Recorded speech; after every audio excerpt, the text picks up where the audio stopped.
Okay, so I just clicked the go live button. Always a little bit of a delay once I click that, but hey, looks like we got a few people on here. It's good to see everyone. It's been a while since I've done a live stream, and they're fun. I love the interaction that I get with you guys.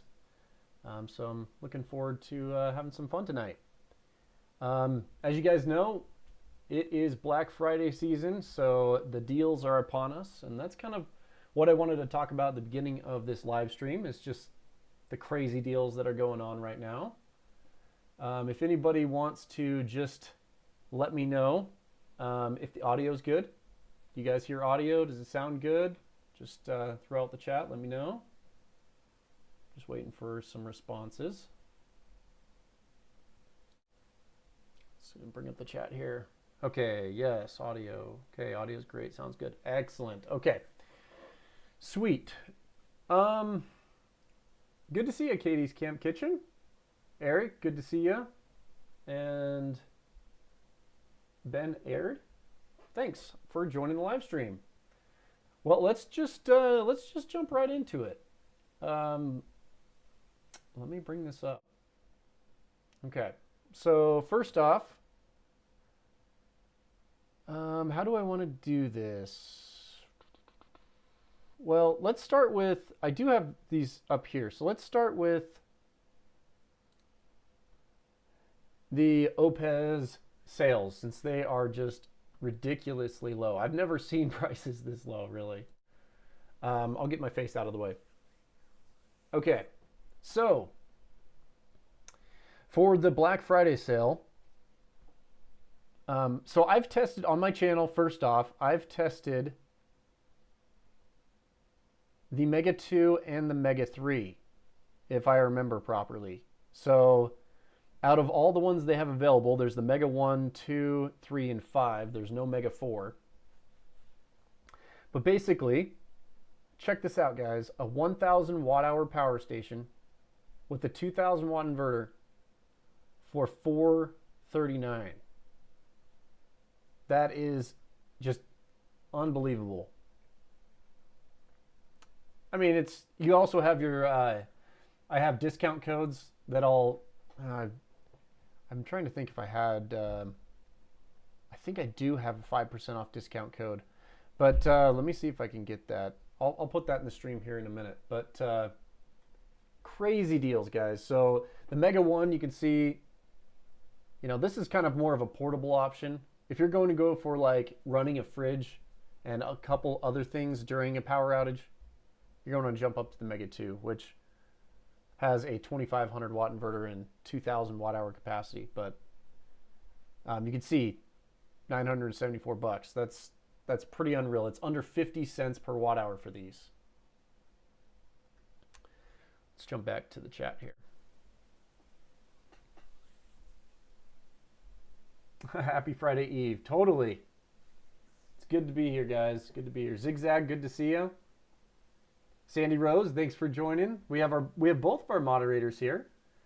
Sandy Rose is one of the moderators, and PM is the other moderator. So thank you so much. Let's see. So we were first talking briefly about the Oupes deals. So let's go right back to that. So kind of one of the things that's really cool about being able to do these live streams is I had, so Oupes reached out and they're like, hey, we are willing to sponsor a giveaway if you're willing to talk about the products in the live stream. And so I said, you know, that's a good trade. So the power station that they are willing to give away to viewers on the live stream tonight, so one of you guys gets a chance to win this. This is not going to anybody else outside. So only people that are in the live stream get to find out about this. So you guys' chances are pretty good. So they are wanting to basically give one of my subscribers a Mega 1 with a 240 watt solar panel. So let me see if I can, it's this one right here. So this deal right here, the Mega One plus the 240 watt solar panel. So I will share just in a couple minutes how you guys can enter to win this. It's very easy. It's just like my giveaways in the past. It's via a Google form. Let me just get that going. I'll put it in there for everyone that's here now. I mean, you guys deserve to be entered into this, right? Okay, so that link that I just posted. So there's a Google form in the chat. So if you look at that Google form, it's basically going to go through a bunch of jargon. I think I'm kind of at a big enough point in with YouTube that I have to kind of follow some legal stuff. So I kind of had to go through the official rules of the giveaway. So that's all there. Basically, your private information is not going to be shared with anybody except for your address with the company so they can ship it. And all I'm asking for, basically all I'm asking for is your name, your email address, and if you are a legal resident of the lower 48. Unfortunately, this giveaway is only available to people living in the lower 48 states, and that's just how these companies work. They can't ship them, international and things like that. So, but make sure you fill out the form, and that will give you an entry. Let's see here. Sandy Rose says the power station with the solar panel, great deal. Yeah, I think that's awesome. PM says note that the thumbs icon doesn't update anymore, so you won't see it going up as people hit it. Really? I did not notice that. Well, anyway, guys, still smash the thumbs up button. Okay, so let's go just briefly. I want to go through the specs of the Mega One. I didn't actually have a video with the Mega One, but it's very similar. So let me jump over to that and just briefly go through this power station. So usually this has an MSRP of $700. It is currently $439 for Black Friday. So lowest price I've ever seen this at. So basically you're at a 1,000 watt hour capacity, 2,000 watt inverter. This does have lithium iron phosphate batteries, and it is compatible with their larger expansion batteries, so you can get expansion batteries for this. Now, what's crazy about the Oupes power stations is that they charge really fast. So you're going to get 2,200 watts max input. So that's with AC and solar at the same time. And I believe the solar on this is pretty decent. Let's get to that really quick. Input. Yeah, so 800 watts. That's like almost a 1C rate for that. So very decent there. Okay, perfect. So the other one that I want to talk about that's more of a great option for home backup is going to be the Mega 3. Now if you look at this one, so it's 3 kilowatt hours of capacity and a 3,600 watt inverter. Now I have a full review video on this on the channel, so I just invite you guys to check out that review. But this one has the ability to take in massive amounts of solar. Now they mark this for, I think it's 2,200 watts. I'm trying to remember here. Yeah, 2,100 watts peak input with solar panels, which is just crazy. Now it's going to be hard to get that amount because of the 140 volt limit and 15 amp input limit. So I'd say somewhere around 1,600 might be your realistic total there, but still tons of power there. Does anybody have any experience with Oupes power stations? If you are and you're watching it, throw a comment into the live chat. Let me know if you guys are a fan of Oupes power stations. Okay, let's check up on some of the comments here. Greg, I'd like to enter the giveaway. Yep, go ahead and fill out the form that's up higher in the chat. It's that link that I posted. You'll have to fill that out to enter into the giveaway. Elizabeth White, thank you for the opportunity. Yeah, you're welcome. Okay, Kevin Holland, good to see you. Thanks for joining the live stream. One of our channel members. Let's see. I also failed to mention that Katie's Camp Kitchen is a channel member as well. These are both longtime channel members. Thank you so much for your guys' support. Ben's asking about, curious about the brand. How is their support?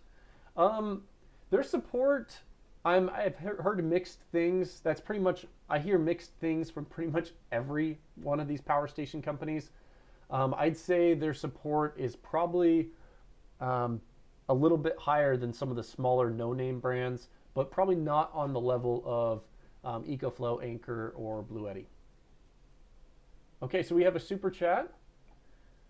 Okay, will you be talking about just the LiFePO batteries and discounts from companies? Thanks, Jason. Bluetti, here in Alaska. Yep, the 49th state. Bummer, man. I am going to be talking about a bunch of different Black Friday sales, but there will be some batteries discussed as well. But yeah, if you're looking for standalone batteries right now, one of the better options is definitely going to be looking at LiTime. LiTime batteries is kind of the bigger of the more affordable brands. And I've had really good luck with LiTime batteries. And, you know, I've torn them down. Will Prowse has torn them down. And we agree that they have good build quality. But thank you, Mr. Dave, for the super chat.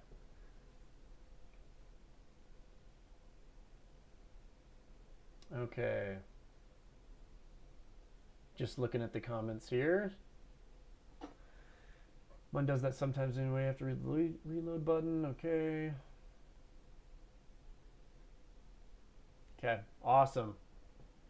Okay, so LiTime or watt cycle. Yeah, I would definitely say LiTime for that one. Their prices are extremely good for the quality of their batteries.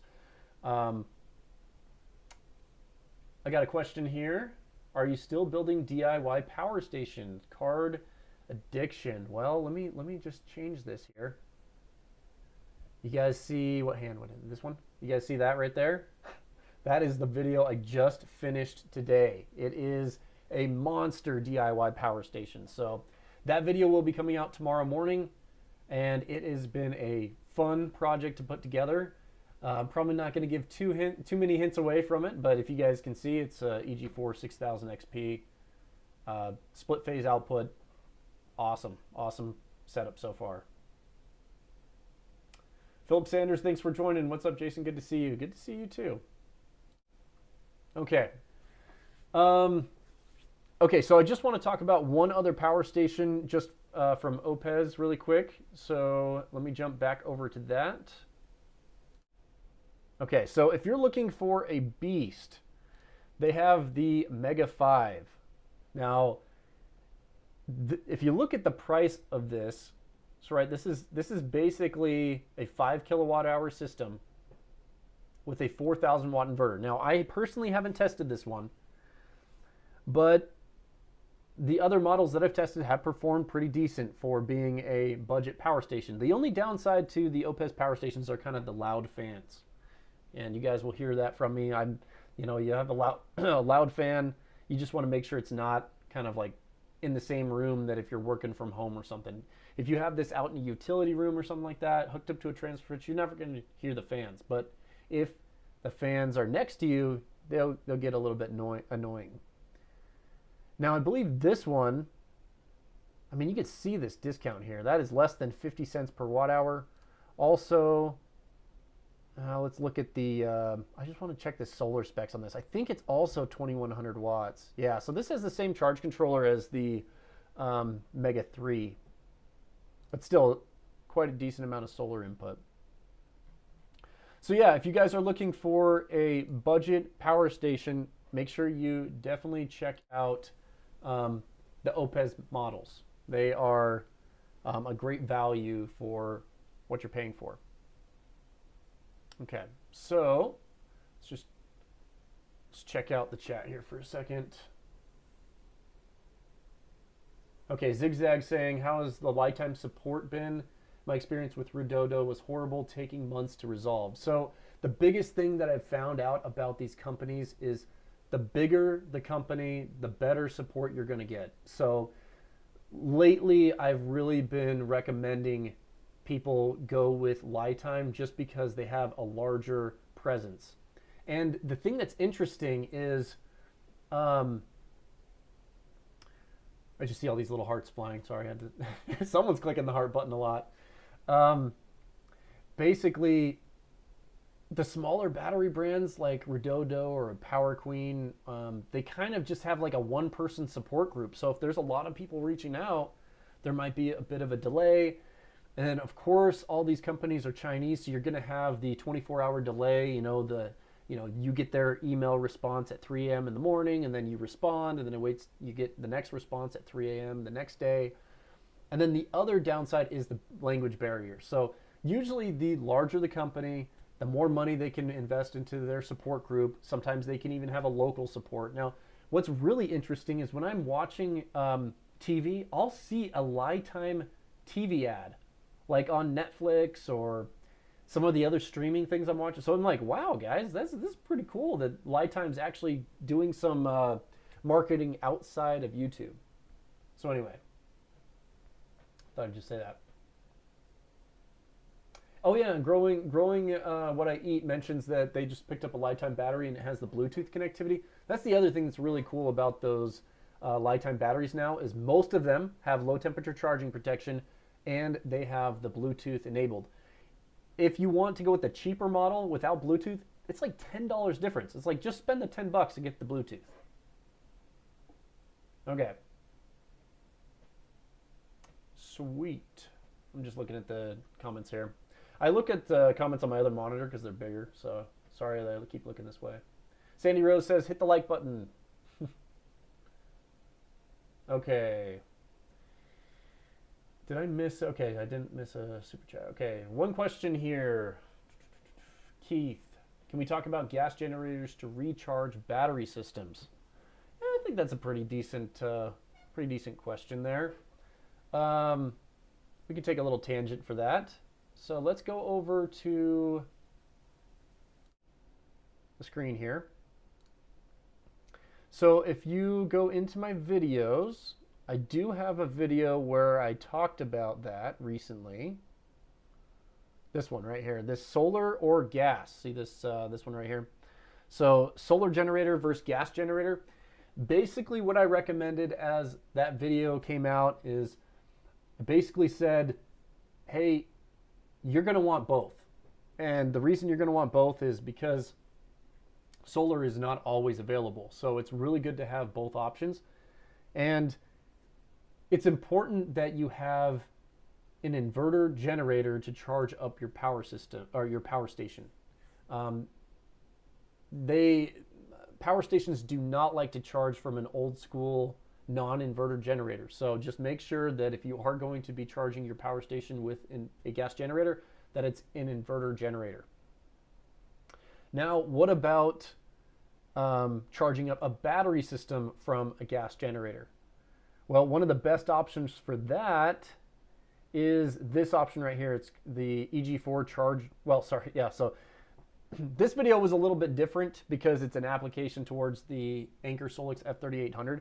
But the EG4 charge inverter is probably one of the best ways to take power from any generator, whether it's a gas generator that's non-inverter or an inverter gas generator, to charge up your lithium iron phosphate batteries. So that's probably the best way. Well, it's mostly 48 volt batteries. Smaller batteries, not too many chargers for that other than just regular 12 volt batteries. Okay, I'm just jumping in here. Let's take a look at the chats really quick. Julie Roscoe, what's the warranty number of years on the Oupes power stations? I believe it's 3 years. Kevin Holland, be sure to buy your Chinese manufactured products before any tariffs kick in. Yep. As you guys know, the current presidential administration enacted a bunch of tariffs about 3 months ago, and then the future presidential administration is planning to do more tariffs. So anybody who's familiar with that knows that that does bring up prices for the consumer. Okay. Let's see. PM says that replying on the ads for Netflix, they use Google ad services, and if LiTime advertises Google, Netflix serves the Google ad. Yeah, makes sense. Thanks for sharing. Okay, sweet. Okay, so let me just post again the link for entering into the giveaway, just in case anybody that's joined in a little bit later. First off, anybody that is watching the live stream, you have the ability to enter into the giveaway. I talked about we are giving away a Mega 1 with a 240 watt solar panel as the first bundle. So thank you so much for Oupes. Anytime you're looking for a super affordable power station, make sure you check out Oupes. Okay. Should we talk about the next power stations? Let's talk about the next power station giveaway, just so we can get into that. So there actually are 2 power stations, guys. Pretty cool. Pretty cool. So let's go ahead and jump over to my screen. Okay, not that screen. This screen. Okay. The other budget power station that's kind of known for really low prices is Pekron. So I'd say they have, well, you guys have seen my videos. They perform really well. So checking out these prices, these are just unreal, okay? I mean, they're not quite as low as Oupes, but it just depends on the model, right? So the biggest deal that I think people need to know about is, where's the E3600? Okay, yeah, this one right here. Check out the E3600, guys. This is the lowest price you're probably ever going to see on this power station. So I recently put out a video on the E3600. This is a beast of a power station. So 3 kilowatt hours, takes in 2,400 watts of solar. It has an excellent inverter, fairly efficient. Anyway, lots of really cool things. It's got the high DC output. This is a really good option for someone that wants to have like a van life scenario, or like an RV power source for 120 volts. Check out this price, guys. $1,359. I mean, what is, I gotta do the math on that. So 1,359 divided by 3,072. That is 44 cents a watt hour. That's pretty crazy. Put my face up here. So if anybody is just like wanting to have like a 120 volt system that's pretty large, check out the E3600. Now, they make a bunch of smaller power stations. I don't know if you guys are familiar with Ramblin' Bob. Like, I'd say his favorite power station brand is Pekron. He makes a lot of videos about Pekron power stations. You in the chat, Ramblin' Bob? Are you here? I haven't seen you in the chat, but he's joined the live streams in the past. So let's check out. Let's go back. Okay. What about something that's medium size?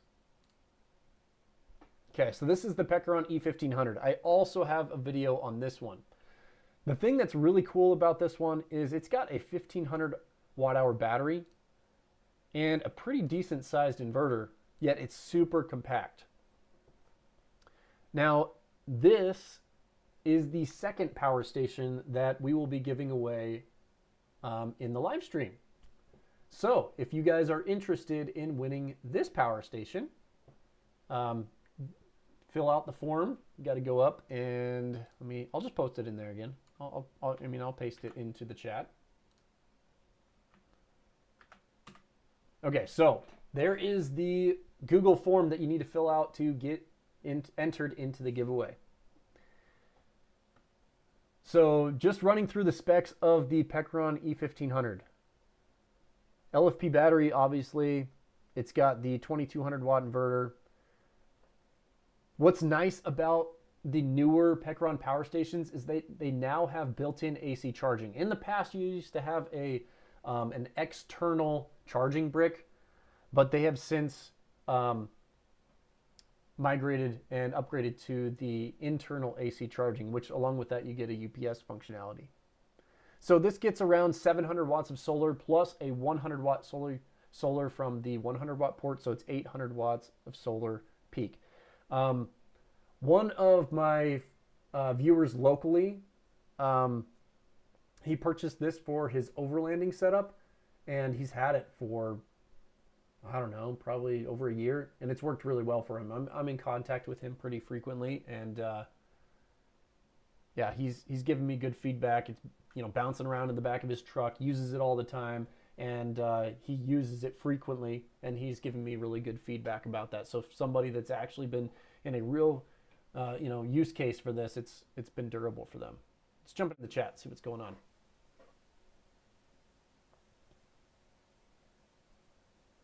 Okay.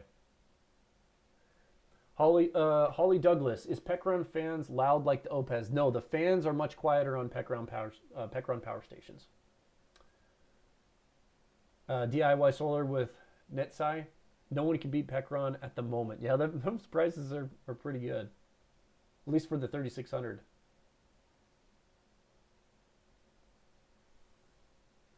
Okay, so we have Zach Stoops. What's your best bang for your buck golf cart battery? Use case would be replacing old school 6B batteries in a golf cart. We might circle back to that in a bit. Just remind me as the stream goes on. I think that's a good question. We can come back to that in a little bit. Hey guys, thank you for joining the membership, the channel membership. Sandy Rose joined, the Jasonoid crew, and Growing What I Eat also joined the Jasonoid crew. So thank you so much for supporting the channel. Okay, so looking at the question here, will any battery / power bank run a half horsepower 230 volt water pump? So it looks like PM was trying to get a little bit more information about what the wattage was. If you have any, do you have any information about the wattage or the amperage that pump is going to pull? If so, post another comment. Okay. Let's see here. Awesome, Zach. Talking about 6-volt battery. Yeah, I understood what you meant about the 6-volt battery. Okay. There are tons of golf cart batteries now. It's crazy. Okay, so let's go through one other power station. One of the Pekron power stations that is really great for camping, and it comes in at a crazy price. Let me bring up my screen here. Is the E600 LFP. So if you're just wanting to run a 12-volt fridge and charge a few mobile devices while camping, this is an awesome way to do that. And the price of this is just crazy. This is basically a little bit lower than the launch price. The launch price of this power station was around $320, but $299 is an excellent deal for this. You have 614 watt hours, so that's right under 50 cents per watt hour. And this does really, let's see, solar. I swear the solar used to be 400 watts. Maybe there's a different version of this. Interesting. I'll have to look at that. Maybe they updated the version on it. But 300 watts for solar charging that means it's going to charge in 2 hours if you max out that solar. That's still really good. Okay.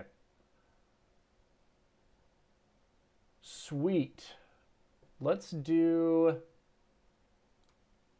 going to jump to the next company here. But yeah, first, I guess I better thank Pekron. Thank you so much, Pekron, for sponsoring a giveaway for the viewers here in the live stream. Just a reminder, anybody that's watching, make sure you fill out the Google form, and just it's all it's asking for is your full name, your full email address, so I can contact you if you win, and then if you're a legal resident in the lower 48. The reason is that shipping these power stations is actually considered a hazardous shipment because of the lithium battery, and there are some strict shipping requirements on these, and so shipping to country or other states like Alaska, Hawaii, and even Puerto Rico, it costs quite a bit. So the giveaways usually are stuck to the lower 48. So I apologize for anybody that's outside of that, out of the region for the giveaway. Okay, so let's jump to the comments really quick. Okay. Susan St. Jean. How does the Bluetti AC180 compare to the Pekron giveaway? So the Bluetti AC180 is a little bit smaller of a battery. It's around 1100 watt hours. And it has a little bit smaller of an inverter at 1800 watts. It also does a little bit less solar. The AC180 does 500 watts of solar, and the Pekron E1500 LFP does 700 plus 100, so it does 800 watts of solar. So the E1500 is a little bit larger of a power station. It's got a larger battery, so it's just a little bit bigger in general. Okay, cool. Growing What I Eat. It looks like gifted 1 membership to any other viewer. Awesome. Thank you so much. That's awesome for doing that monthly gift. Oh, it looks like you did that. You gave it to PM. Very cool. That's awesome. Okay. Let's see. Nick Winters. I'm just looking for something used in my garage with no electricity. Just depends what you're trying to accomplish. Was that something else you commented in the past? No, I don't see another comment. Okay. Maybe expand a little bit, Nick, of what you're trying to power. What are you trying to run in your garage? What would you like to have out there, and how often would you be using it? Okay.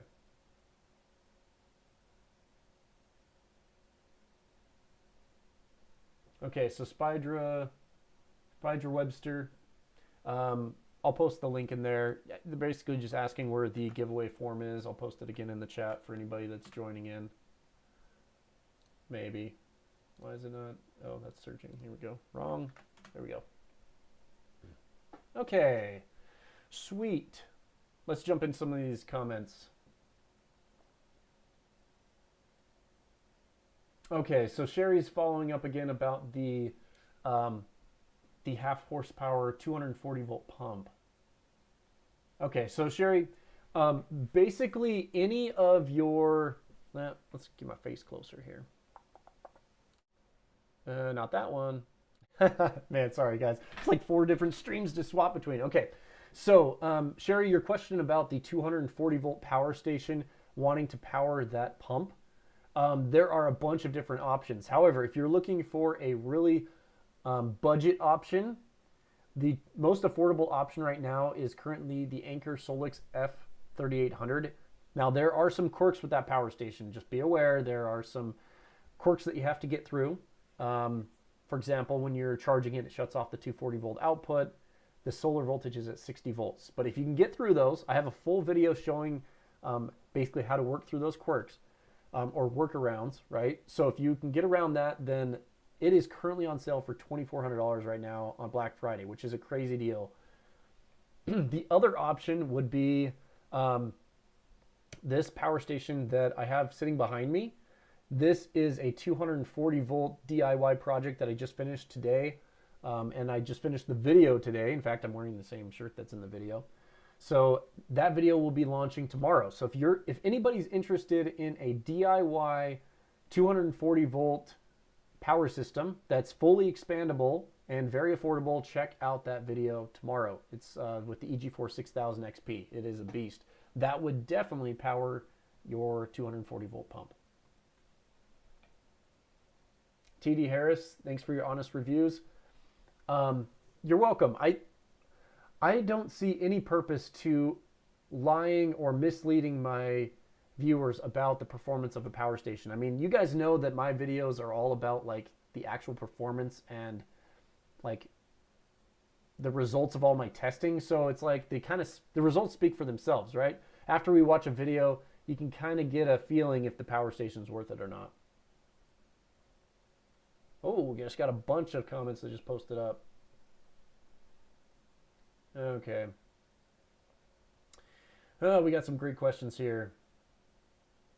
So now that the feed's kind of speeding up with a lot of posts, I'll just tell you, I won't be able to get to all of them.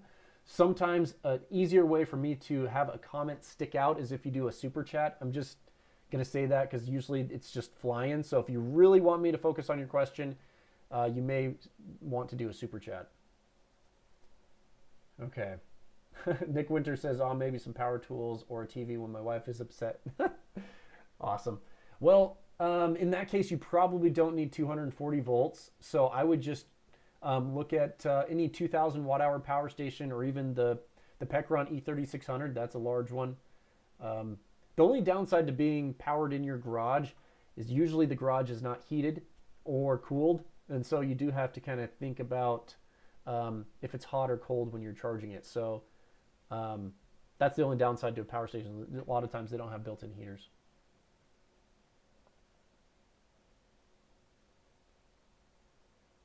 Our efficient RVer is asking, have I tested any 300 amp hour lithium iron phosphate battery, group 31 battery size? They all seem to weigh 56 pounds, and some are around 400 to 440. As long as you stick with a bigger brand name, you should be fine. These battery companies are learning that we now are tearing these batteries open, so they're going to be exposed. The insides are going to be exposed. So now that most of us do teardowns in the reviews, they're going to make a product that is somewhat acceptable, if not, really high quality. So most of them are decent quality now. The batteries from 2 or 3 years ago are no longer around. Now we have really good standards on these lithium iron phosphate batteries. Okay.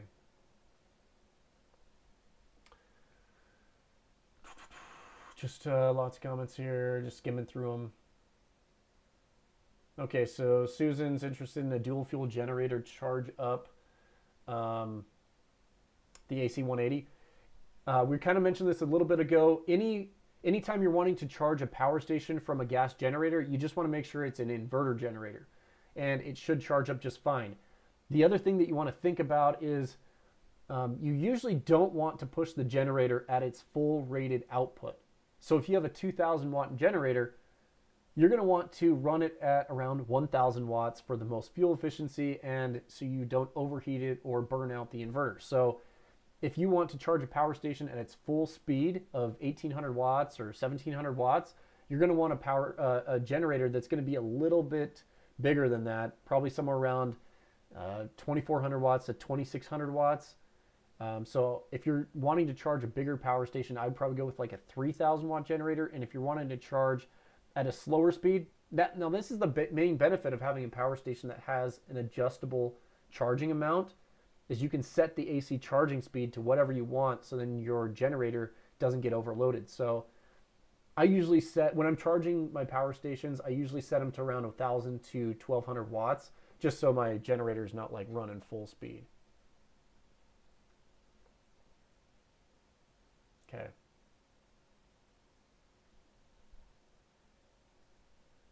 Awesome. Got some good comments in here. Philip Sanders, hey Jason, how expandable is the Pekron, and are they heavy like Bluetti or light like EcoFlow Delta 2 or 3? Just depends on the size of the power station. All these power stations are lithium iron phosphate now, so they're kind of heavy. But if you go with a big, or it just depends if you go with a big or a small one. So Spider Webster, ditto, thank you for your thorough and data-driven reviews. Oh, you're welcome. Okay. Growing What I Eat, any suggestions on solar chargers for 12 volt 300 amp hour setup or 12 volt 100 amp setup? Charging from the wall. Okay, so I would say the one that I like, the best budget solar charge controller that I like is going to be, let's just jump on Amazon really quick, is the Ever 40 amp. Wow, if I could type, guys. Okay, and it's the newer one. Goodness, where's the new screens? Here we go. Okay, so this is the one that I like because it is compatible with 12, 24 volt, 36 volt, and 48 volt batteries. So as you upgrade your batteries in the future, this charge controller is just going to work with all of them. The other benefit is this has a PV input of 150 volts, which is going to take quite a decent amount of solar panels, and it's 40 amps. So 40 amps is going to charge a 100 amp hour battery in a little less than 2 hours. A little more than 2 hours. Sorry about the math there. Let's see if they list some of the other specifications. I actually have 2 of these. They've been running for a year and a half straight. My other one, my older one's been running for over 2 years straight. They're just a plug and play, super, like, you know, they're not fancy, right? They're just not fancy. There's no Bluetooth or anything, but these work really well. So this would be my recommended budget solar charge controller. And I love the fact that it does all these batteries, right? And what's really cool is if you disconnect it from the battery and solar and then you plug it into another battery, it automatically adjusts the charging voltage. So you can go from one 48 volt battery right to a 100 amp hour battery, or a 12 volt battery. Wow. Just with the flick of just changing some cables out. Now, if you're going to go, obviously, guys, the best of the best is going to be a Victron. But you'll see that these are quite a bit more expensive. They do not, 50 amp. They don't have a 40 amp. Actually, this one, excuse me. Oh man.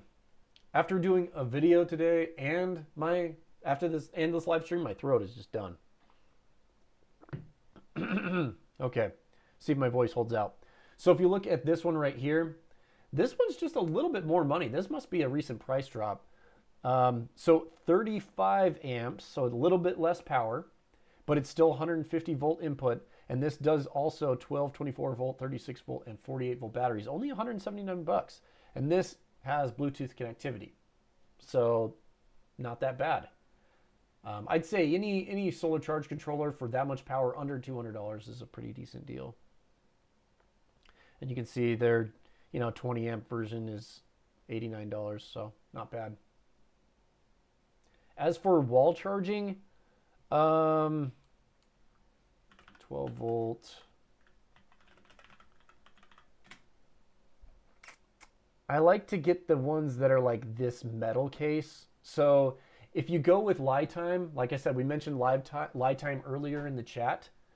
Right here, they have a 10 amp charger and a 20 amp charger. These are wall chargers, and these are actually pretty affordable right now. Look at this, guys. The normal price for this is $84, and right now it's $58. That's a good price on this 10 amp charger. I would recommend the 20 amp charger just because 20 amps is more acceptable for a charge rate. 10 amps is going to take 10 hours to charge a 100 amp hour battery. A 20 amp charger is only going to take 5 hours to charge a 100 amp hour battery. So I would recommend this 20 amp lithium or LiTime charger here. Let's jump back to the chat. Okay.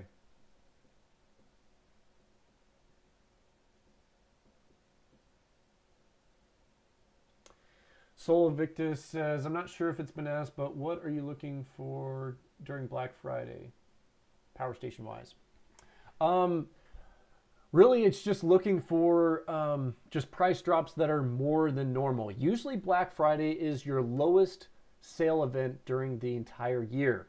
What you usually have to think about it as is power station companies are going to be launching their new products typically at the beginning of the year, and so it's a way for them to get rid of their older or current stock. And And so you'll usually see some pretty big discounts. Now, I don't think there's a ton of new products coming out in the next couple months. I just usually, I hear about these things, and I'll say that I don't have a ton of news about new products coming out, or at least they haven't been reaching out so much. So from like Bluetti or EcoFlow, Anchor, things like that. So I would say you're probably pretty safe to buy one of the power stations that's on a good sale right now. It's not like you're going to be, outdated within a month or so.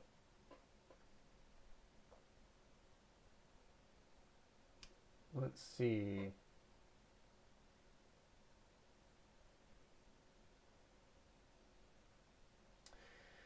Okay, let's see. Have you had any hands-on with the new power kit by EcoFlow? So Jeffrey Hanks asked that question. You want to reach out to Johnny's Weekends.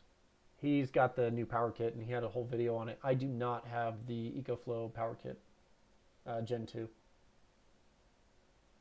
Kevin Holland says he's using the Victron 130 smart controller. It takes up to watts. I'm guessing that's maybe like 400, 300. I don't know. Maybe clarify that, Kevin, or maybe you did. Oh, 400 watts. Sorry, I saw your comment a little bit later. So 400 watts of solar. Okay, yeah, that's decent. That's great. Okay, so Zigzag says he's been using the Bouge RV 150 volt, 40 amp solar charge controller for over a year. Works well, but the display shows just the voltage. Yeah, I have that charge controller. I installed that in my enclosed trailer. You have to connect via Bluetooth to see any of the information about this, what's going on with the solar, which is kind of cool. It has Bluetooth, but yeah, the screen it definitely leaves a little bit leaves a little bit to be desired. But yeah, they're pretty affordable.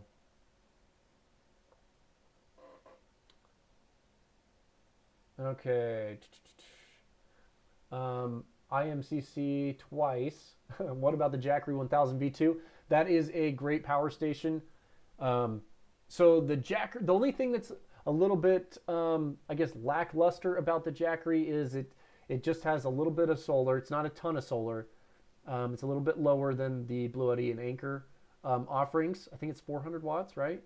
And then the USB ports aren't super refreshed. It's a 100 watt port instead of a 140 watt port. Now this is me just nitpicking, right? I mean, I have a really high standard because I review these power stations, but if you're a fan of the Jackery 1000 V2, it's going to perform well. And if you already have Jackery stuff, why not? It'll just work with your setup.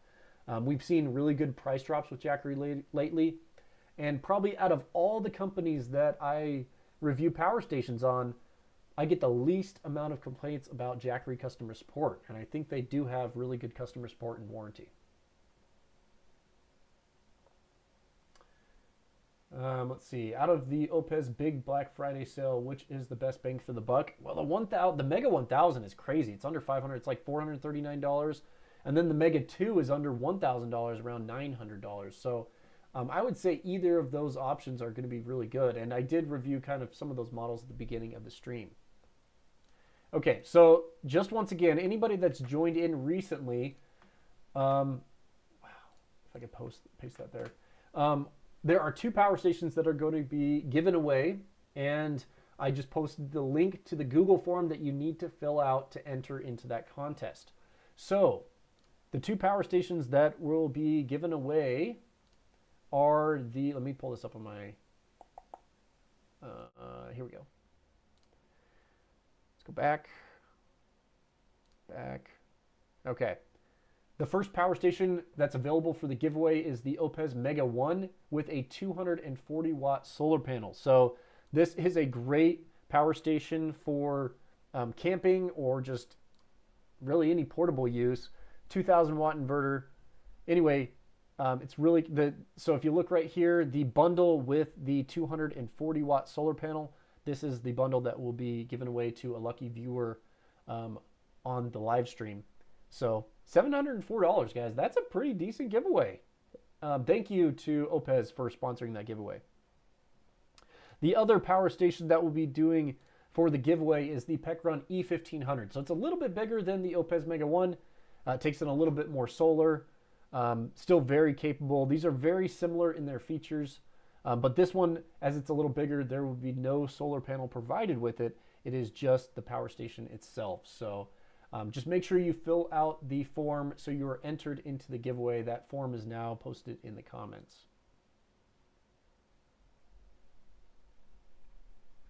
Okay, let's jump back to the chat here.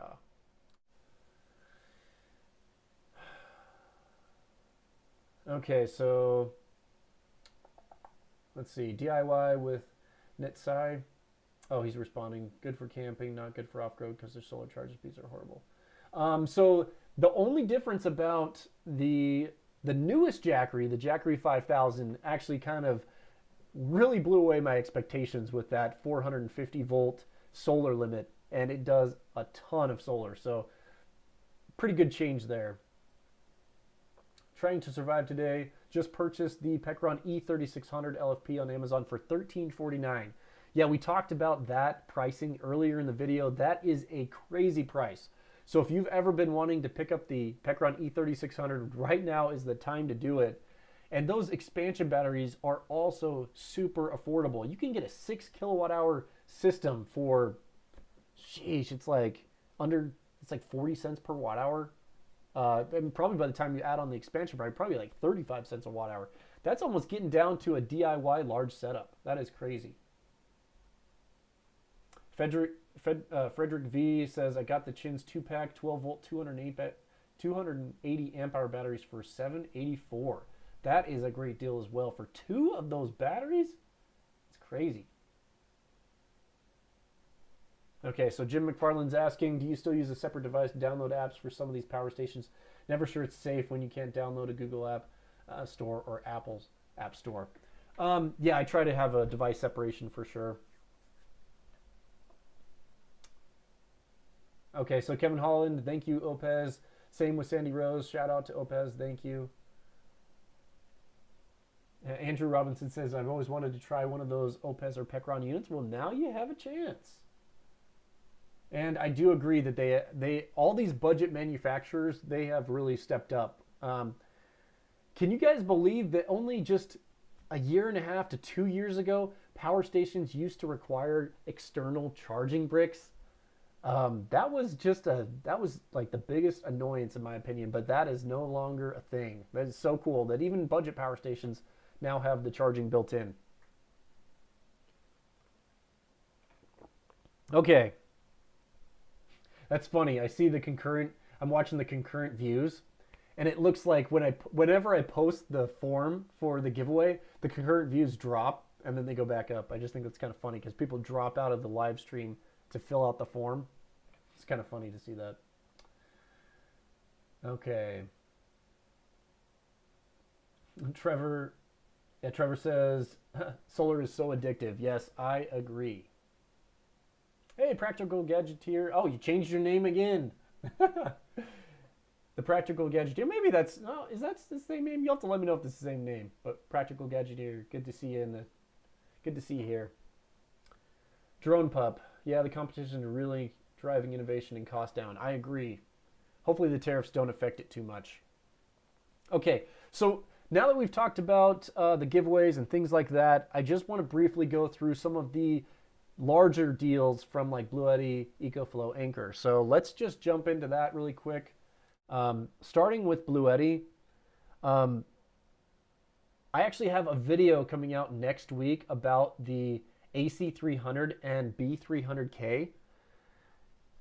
Guys, if you haven't seen or paid attention to the AC300, you definitely need to. Excuse me. The AC300 with the B300K battery is a really, really good deal. I mean, look at this price. That's the lowest price you're probably ever going to see a Bluetti product, at least, during this year. Who knows what's going to happen yet next year if the prices are going to go up or down. But anyway, my video next week goes over the retesting of the AC300 because if you remember, my video of the AC300 came out 2.5 years ago. That power station has been around for 2.5 years. However, it was kind of the power station that started all of this. It was the first large format power station with a ton of expansion batteries and massive solar input. It takes 2,400 watts of solar input. The thing's a beast. I used the AC300 for about 6 months as my daily, and it just worked. I never had any complaints at all about it. So what's pretty cool is the AC300, I feel like they've made some changes to it. So I got rid of my AC300 like a year ago. And then I noticed I got the B300K battery a couple months ago to do testing.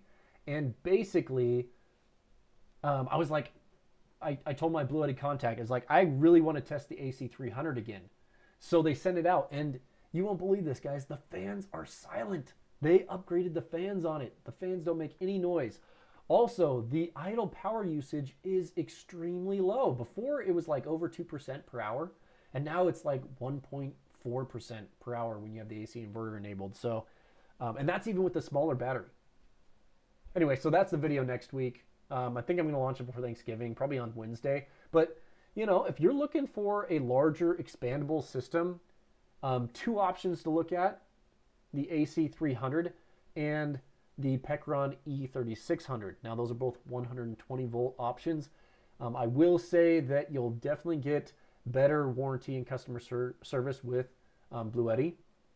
They've really improved it. I know there were a ton of haters back in the day because they deserved it, but we gave them flack for it, and they have really improved their customer service. Oh man, we got 2 super chats. Let me jump into this, guys. Thank you guys for the super chats. Let's see what's up. Jason, will you be doing a review on the Bluetti Elite 200 V2, the brand new state-of-the-art power station? Oh man, I passed on it. The reason I passed on it was because I had too much content going on. If you guys really, really want a review of that power station, I think I can get to it probably after New Year's. I'm going to CES in January, so it'd probably be even later than that. But if you guys really want to see it, I could probably review it. I just didn't see. My honest opinion was I was a little let down by the solar input on that thing. 60 volts, I was kind of like, why are you doing 60 volts on this thing? And everything else was really good about it. And the fact that it had the 30 amp output. Anyway, let me know, guys.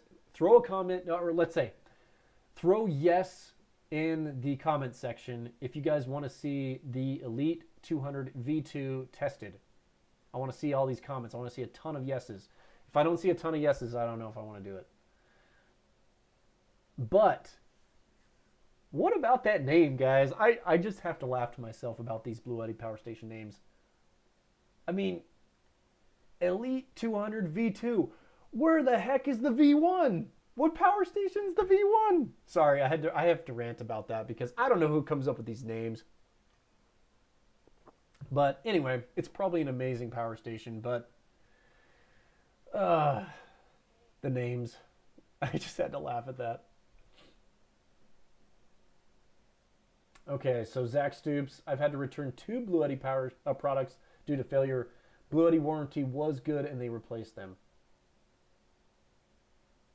Andrew Robinson, sorry y'all, that deal was on Amazon, not eBay. Okay, good to know. That was your previous comment. Okay.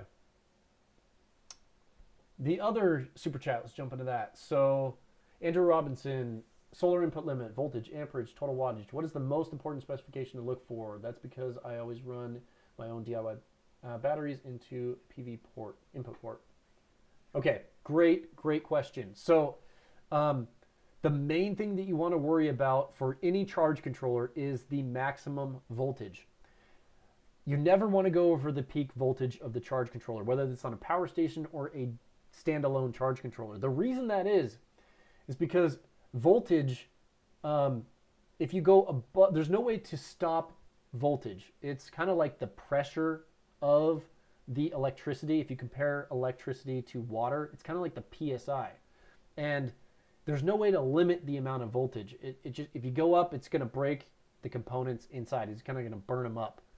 However, power stations can have a built-in amperage limit. Same with a charge controller. They can limit the amperage via software or through hardware. And so when you're designing a solar system, the most important thing to think about is the solar voltage limit. Now, one thing to think about that's really important is you want to make sure that you give yourself a bit of leeway, because solar panel voltage goes higher than the rated VOC, which is the peak solar voltage, in cold temperatures. It will go higher than the VOC, up to 5%. So if you stack a ton of solar panels together, you want to plan for that 5%. And so what I usually like to do is, if you're building a large system, I'd give myself probably 50 volts.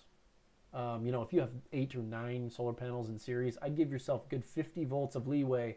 So if you get really cold temperatures, your voltage is not going to go over the peak input of this charge controller.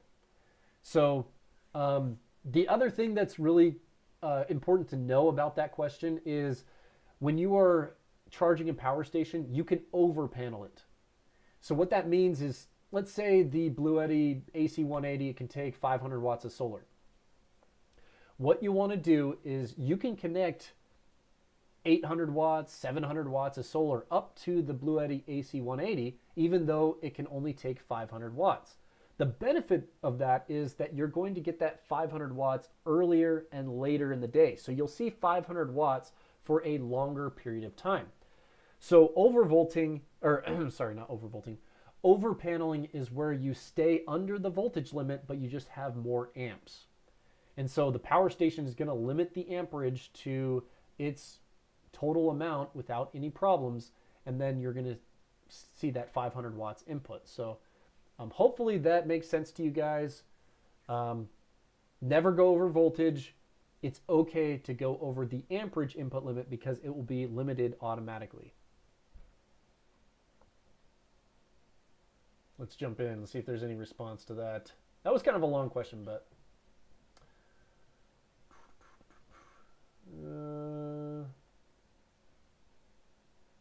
okay. So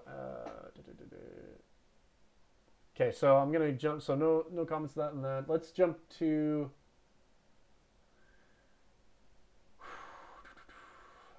Irv Northern.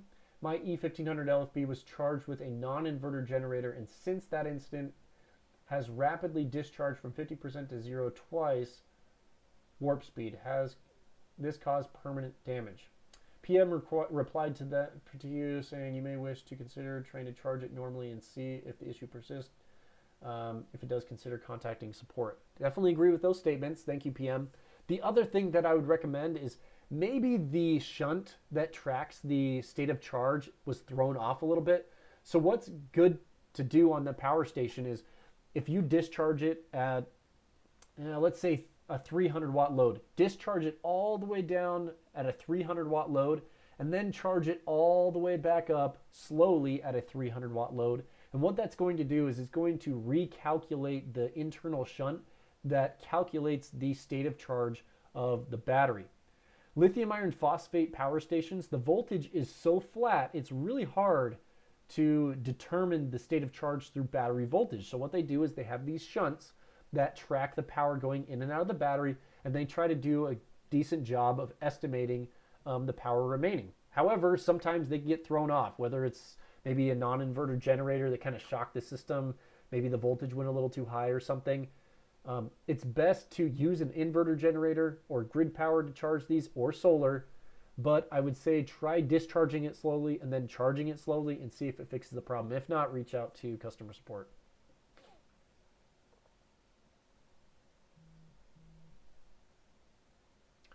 Okay, Jay Heighton. Heighton, yeah, I think that's, sorry about butchering these names.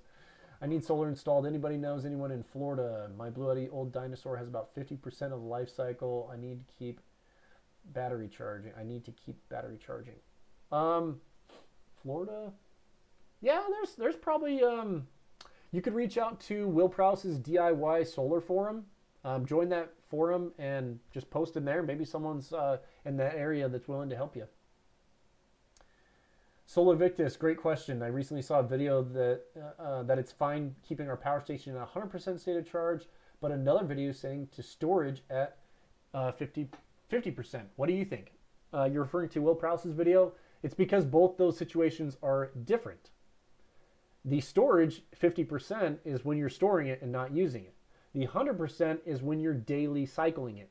The importance of charging to 100% allows each of the individual cells to balance and to get fully charged. A power station that's a 48 volt power station, so any of the medium size or large power stations, there are 16 individual cells wired together in series on these power stations. If you are constantly having it at like 50% state of charge and 100 or like 80% state of charge, and you never get to fully charge it up, the cells will not balance themselves. And it's important that the battery gets up to 100% so that those individual cells can auto balance out. The BMS inside the battery management system deals with balancing those cells, but if it never gets to full, it can never balance those cells out. So that's called top balancing, and most power stations will top balance. So just be aware, if you are constantly using your power station, say for solar, it is totally fine getting up to 100% and then discharging it all the way down to whatever you think it is, 20%, 0%. You got to remember, lithium iron phosphate batteries are rugged. They can handle abuse.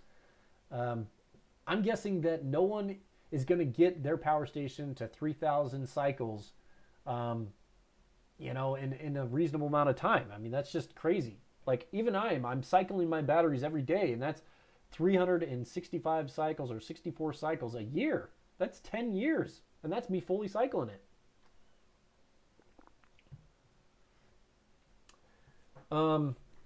So yeah, hopefully that answers your question a little bit. Now, as for the 50% state of charge, basically the reasoning behind that is you want to have your battery sit in the least stressful state. So you kind of want energy just chilling. You want it relaxing. And so 50% state of charge is that point there. So make sure that if you're going to put it in a closet somewhere, I'd say charge it up to like 7. If it's a power station, I'd say charge it up to like 75%. If it's a battery that doesn't really have any background losses, maybe charge it up to 50%, leave it in the closet. But I recommend never leaving these in the closet, and I recommend using them all the time, because how are you going to get your money back if you aren't using the power station? Get your money's worth out of it. You can see how fast this technology is moving. In 5 years, you're going to want to buy something new, so get your money worth out of it. I just kind of cringe when I hear someone saying, yeah, I leave my power station in the closet for a rainy day, and I'm like, guys, just be using it. Just use it. It's awesome. Like right now, my solar panels, charging my power stations through my transfer switch. I run 10 circuits. This office right now, internet, all this stuff, fridges, it's all running off my batteries right now. And I can get my power bill down to $17 a month. That's how, I'm a pretty frugal electrical person. I don't use much power, but right now, my last bill was $17, my electrical bill. And I don't have grid tie solar. I'm only doing the power station battery backup stuff. Okay. Let's see, any other. Okay, so Sandy Rose mentions a reminder to hit the like button. Thank you, Sandy. Okay, I am going to post the giveaway link one more time in the chat, just for anybody that wants to be a part of the giveaway. Anybody that joins the live stream, you guys are going to be the only ones to know about the giveaway, because I'm not mentioning it outside of the live stream. So, probably 500 people or so. So you guys got a pretty good chance of winning. There are 2 giveaways. We have the Oupes Mega 1 with a 240 watt solar panel as one of the prizes. The second prize is the Pekron E1500 LFP. Now, I do want to point this out. I'm not going to charge you anything. You're not going to be charged shipping. You're not going to be charged any fees, taxes, or anything like that. Basically, these are going to be shipped straight to your door. Okay, let's see what's up here.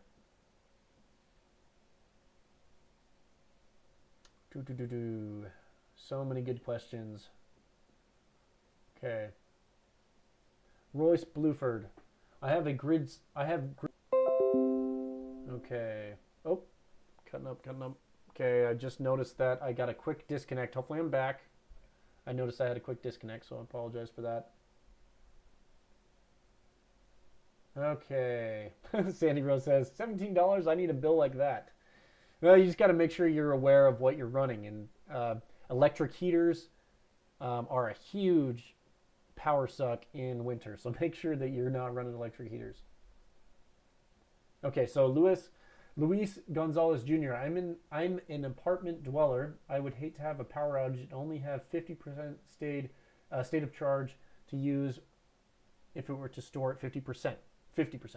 Yeah, and that's totally fine. It's different for every situation. You can definitely have your power station at 100% state of charge. I wouldn't say it's going to cause much damage at all. I mean, it's LFP. These are like indestructible batteries. You're probably going to see a reduction in a little bit of life over that battery. Yeah, and so PM makes a good point here. Thank you. He basically says that it's important to cycle the power station monthly. And the reason is what I kind of talked about earlier is you want to make sure that you're cycling the battery to keep everything balanced out. And also you want to cycle the battery so that you can keep the shunt active and up to date so it knows what the real state of charge is.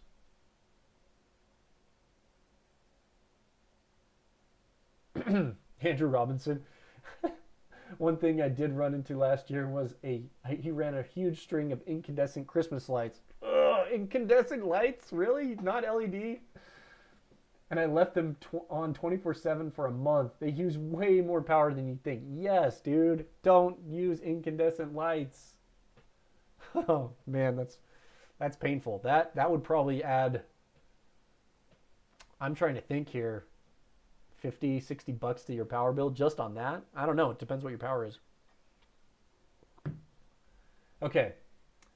Does Energizer still make power stations? Actually, it was never Energizer making them. It was just a company that was branded using the Energizer brand name. And the best little power station I use all the time is the Energizer 320 PPS. I love that thing. Awesome. Okay, Scott B. Hey, thank you for joining the Jasnoid crew. New member, Scott B. Appreciate it. Thank you so much. Andrew Robinson. I know incandescents suck, but they're way prettier. They kind of do. I don't know. So it just depends. You can't get the you can't get the white bluish LED lights. You got to get the traditional the yellow, the more of the 3500K or 3500K Kelvin stuff. Let me show you guys something really quick. Let's see. This is really cool. Come on. Was my internet suffering here?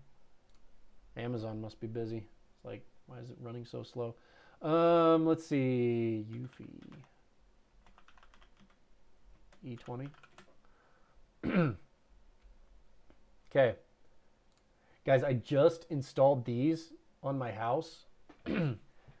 By the way, super good deal. I bought these for $200, so they're $180 right now. If you're looking for permanent Christmas lights, these are an excellent option. Been super impressed by them. First off, I'm not getting on the roof anymore, so it's awesome that I can just have these up. And then for whatever, holiday or Christmas, birthday, Hanukkah, whatever it is, you can turn on these lights on. They're kind of like permanent holiday lights, right? These work really well. There's some really good YouTube videos out there about these, and the app works really well. They install super clean. Yeah, so everything, I have no complaints about these. The installation is a little bit tricky if you have a really fancy roof line, just because it has to be one solid string and then you have to have like extension cables. But if you're looking for permanent lights that look really good, where they have a white LED and also they can make cool white or warm white, check these out. They're super awesome. Okay, let's see. Jumping back to the chat. Okay. Mr. C, E22. Yes, I have them too, and you love them. Yeah, they are awesome. They're awesome. And the power usage of LEDs, man. So they run off my batteries. Like I just have it connected into my transfer switch. That's a circuit that's powered into my transfer switch all the time, and I don't really notice that much power usage on those adding those lights. And I've added 200 feet, or it's like 180 feet to my house. Oh, sorry, I don't know what the length. 140 feet, I think, is the exact length that I have.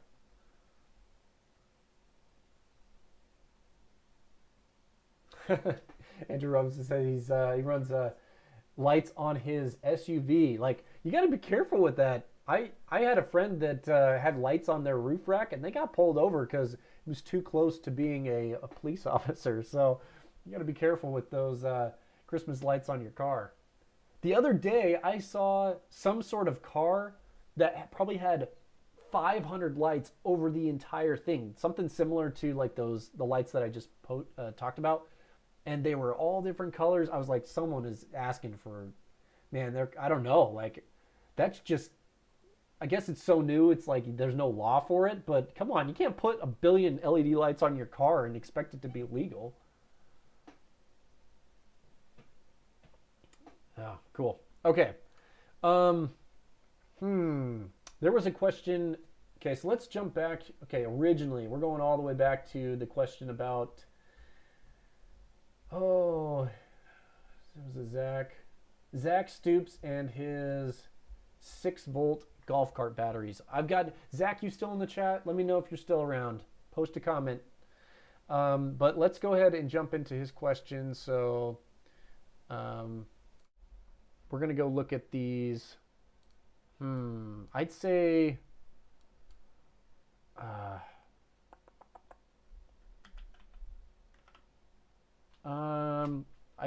I'm just trying to think of a good brand here that I'd like to recommend. I know LiTime has them, but Epic.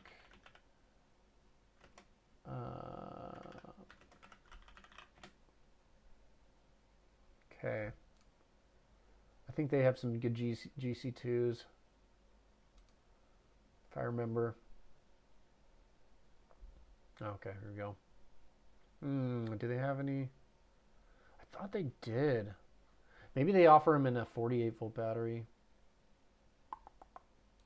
Oops. Is this that?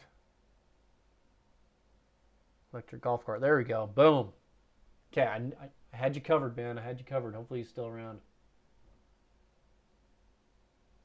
Okay, well, I don't see him posting. So hopefully he will get back here. Man, did I lose my chat again? Why am my internet's cutting out? That's interesting.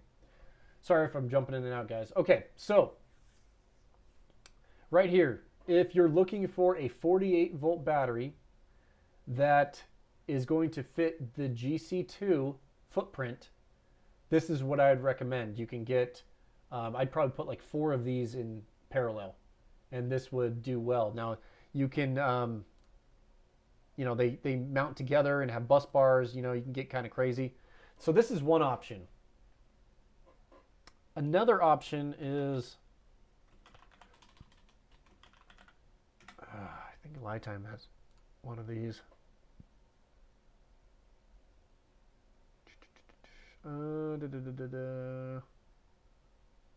Golf carts.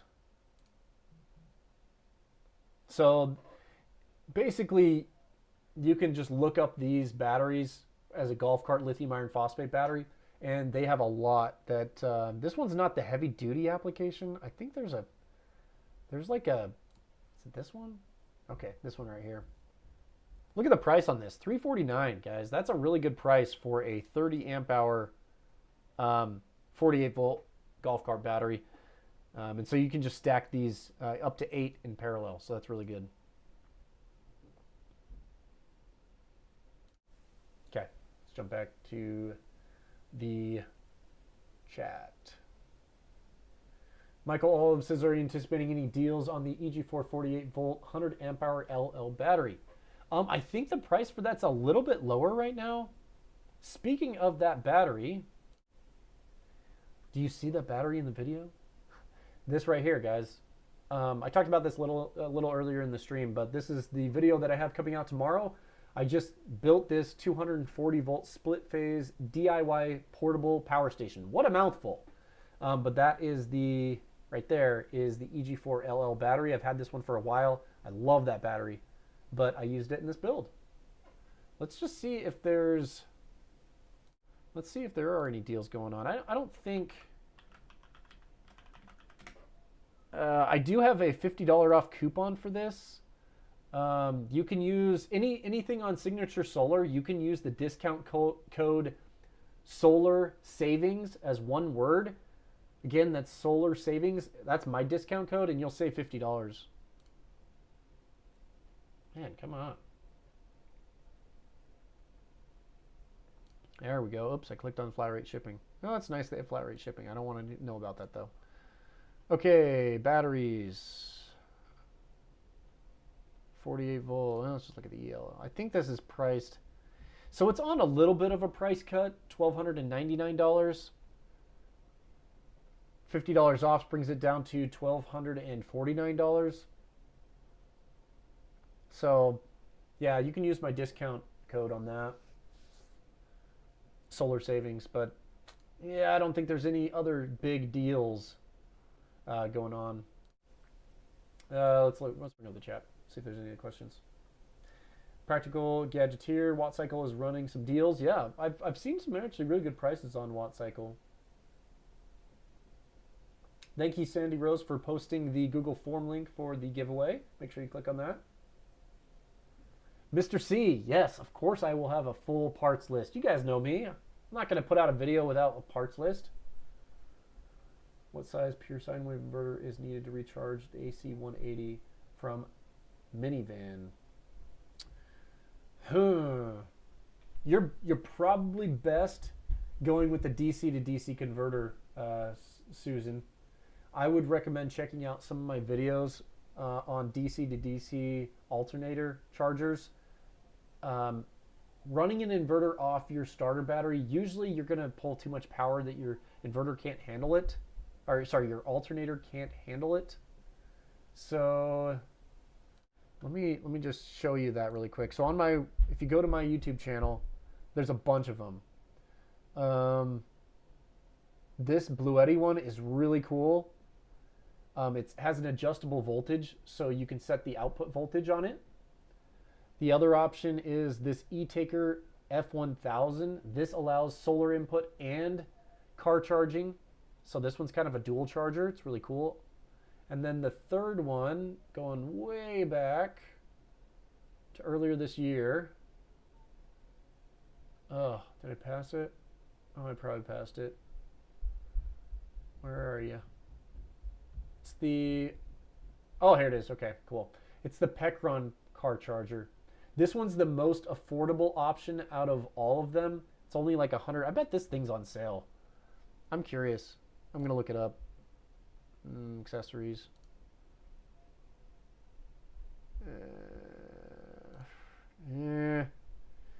Yeah, I've seen it on a lower sale than that, unless they raise the price on it. $149 is okay. I think I have a discount code in my video.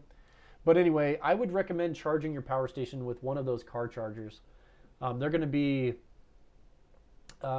less stress on your alternator versus a large inverter. And it's just going to work better for you.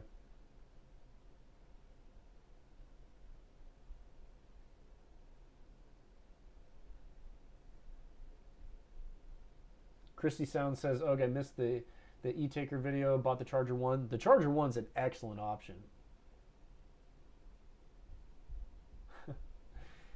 Phil, see, I'm like a kid on Christmas Eve waiting for tomorrow's video, just completing an installation. Yeah, it's a fun video. It was a really fun project. Yeah, I think you'll like it. I tried to make it as simple as possible as well. Rip's asking, do you need any grounding when using portable power stations, solar panels, DIY setups? So whenever you're tied into your house power via a transfer switch, your power station becomes grounded because the transfer switch is grounded.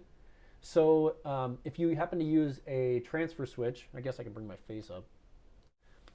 If you happen to be using a transfer switch, you don't have to worry about grounding because it's going to utilize the house grounding because you're tied into the house.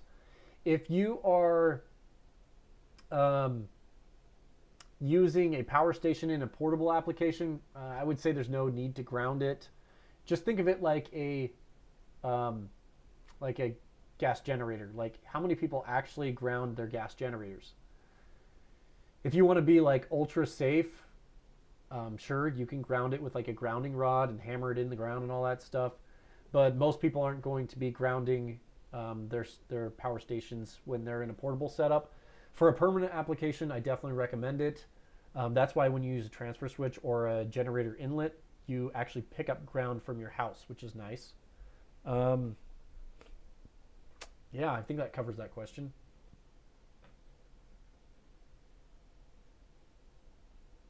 Okay. Let's see.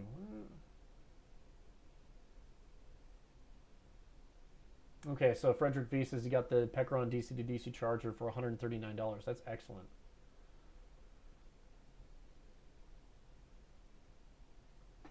Mr. Dave R. I have a place in the lower 48. I'm eligible for these giveaways. If so, would I answer living question to lower 48 right now? Yes, if you have a place where we can ship that power station in the lower 48, by all means, enter into the giveaway, say yes. The only problem is if you live outside the lower 48, there's no way for me to get the power station to you. So if you want to enter the giveaway because you have like a friend or family that's willing to take the shipment for you, yeah, go ahead. You can do that. Luis, thank you so much for joining. Appreciate it. Have a great evening. Well, he did say he was leaving, but he deleted the message. Let's see. Mr. C says he's never heard of grounding in portable power station. How do you even do that? Some of the newer power stations have grounding lugs on them, so you can ground them. Okay. Let's see. We're at the hour 30-minute mark. Let's briefly go through a couple other deals. I want to just briefly show you guys some other deals that I saw because they're just really good if you're looking for one of these. Let's do this. So for the Anchor power station, the best deal that I saw was the F3800, not the extra. I mean, obviously the extra battery is really good value there, but check this out, guys.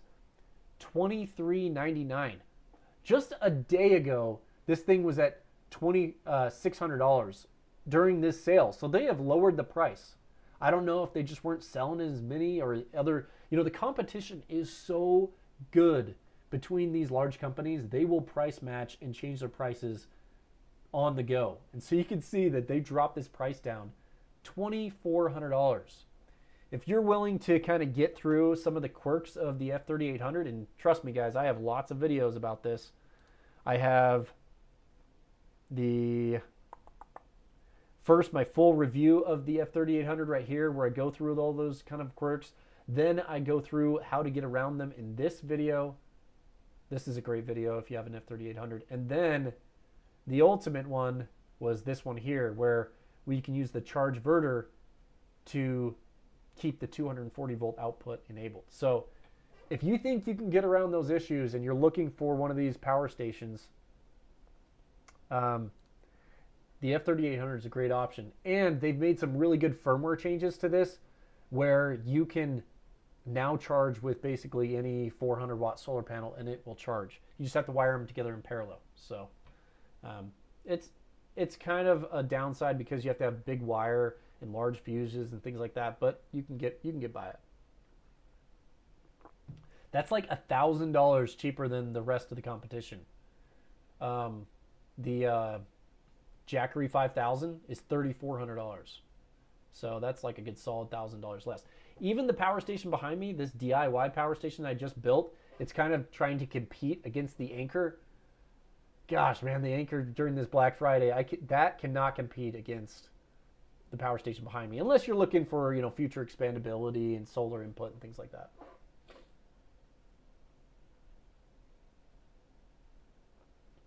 Juan says, thank you for your videos. Keep them coming. Yeah, you're welcome. Juan says, the F3800, love the F3800 used during a Hurricane Milton. Need suggestions on solar panels. Speaking of suggestions on solar panels, guys, if you want any guidance, it's going to be a kind of complicated post, and it takes a lot of my time to get through that. So what I've done is I've created this consulting service. It's called Ask Me. It's this right here. If you go to my website, you can click on this link, and it goes to Ask Me, and it's basically a way for me to give you one-on-one consulting. It's a basic consulting service. You got to remember, it's 15 bucks. You know, don't come in here asking like these huge questions and expect me to answer for 15 bucks. You know, you got to respect my time, make it worth my time. You do have the ability to tip if you're going to ask a bigger question and you say, hey, I'm willing to tip you for this, then yeah, I'll be more willing. But I've had some people like, and you know, submit a question that's really, really long, and then I provide a pretty detailed answer. It takes me like over an hour to answer this question, and then they don't even tip me. I'm like, wow, guys, like, you paid me 15 bucks, and I gave you this huge long answer. So anyway, just keep that in mind. Like, that's kind of the biggest challenge with Ask Me. It's a fixed amount. I can't adjust the amount I charge per question. I wish it was like, well, I can, but I feel like the best average is $15. So just keep in mind if you're going to ask something big. But if you want to know what solar panels and how to connect those solar panels up to the F3800, submit a question here, and I will be happy to answer your question. Anybody else that has any other questions, feel free to submit a question there as well. I've been really happy with this service. I have a 5-star rating. I have only gotten 5-star reviews back, and the feedback has been really, really good. You will definitely get your $15 worth out of my answer. I will just tell you that.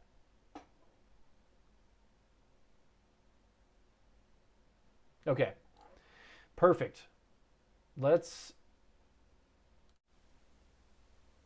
Okay, so Brent says, I bought the AC200L with the recent sale as a solar gateway drug. It's been fun. That's so true. Solar gateway drug. Yeah, and then you're soon going to be, you know, in a year or two, you're going to have problems like this thing right here. You're like, I want more power. I want to run bigger loads. I want to charge an EV, things like that. So that's where these bigger power stations, the DIY power station that I just finished building behind me, you know, you'll see that in the video tomorrow. But I'm excited. I'm really looking forward to your guys' feedback about that. And let me know if you guys end up building it. Okay. Got Cheese 916. When does your awesome father-in-law show up in videos again? That's a great question. I'm always in contact with Jeff. Yeah, he was really into the fridges, and that's kind of what kicked off a lot of my channel, was finding power systems for these fridges, these 12-volt fridges. I did tell him to join into the live stream, so I wonder if he's on. I didn't know if he had stuff going on tonight, but I let him know that I was doing a live stream. So, Jeff, if you're watching, throw a comment. It looks like someone wants you to join into one of the videos. Maybe we should try doing another video with you featured in it. Jump back to the chat. PM, charge an EV. You getting one, Jason? No, I'm not getting an EV yet. I don't have enough rooftop solar for that. The only reason I'd want to get an EV is if I had a grid tie system where I could really offset that usage. And I just don't see that as an option right now. My roof is just kind of this weird roof. I have an east-west roof with kind of some shading, so it's just not going to work very well for a grid tie system. And I'm just kind of a fan of a ICE vehicle still. I think EVs are really cool, but I just don't want to purchase one until LFP is like a real standardized thing. So I think in a couple of years there'll be LFP all the way around, or solid state all the way around. I like the benefits of either solid state technology being much more condensed and more energy dense and getting longer ranges. And then also, if it's LFP, I like the safety and the lifespan of those batteries versus just normal NCM chemistry.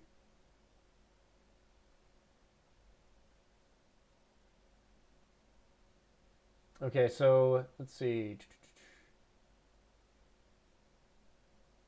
Okay, so Andrew Robinson. Honestly, it seems like most companies who make power stations arbitrarily pick the voltage limits and the amperage limits for their solar inputs.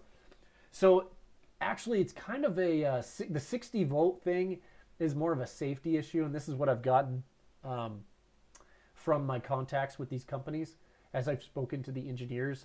They consider 60 volts a safe level for electrocution on DC current, which is it's true. I mean, once you go above 60 volts, it's kind of like a 48 volt battery. If you touch the terminals, you'll get a zap. So, and that's around 58 to 56 volts. So they don't want to go too much higher than that because then it gets more dangerous. Your body can conduct that electricity a lot easier. For example, if you touch the terminals on a 12 volt battery, it doesn't hurt you, right? Your body, it's not high enough voltage to make the jump.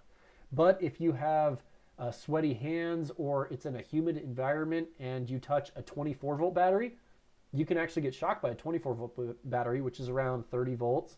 One time I actually touched the terminals on a 24 volt LFP battery and I was like, whoa, I felt something.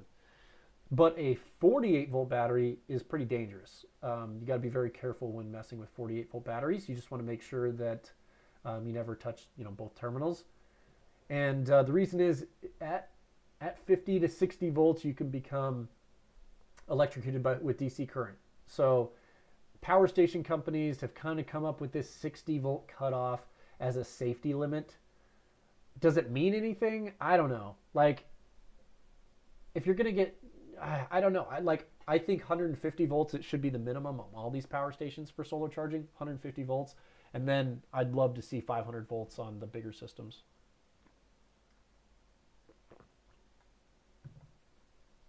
All right, let's jump in the comments. Mr. C, do you keep a link to that Ask Me site with all your videos? Yes, I do. It's in the video description, and usually at the end of the video, I'll mention that site. Lando H. Hi, Jason. Good advice from you. Thanks. Well, you're very welcome.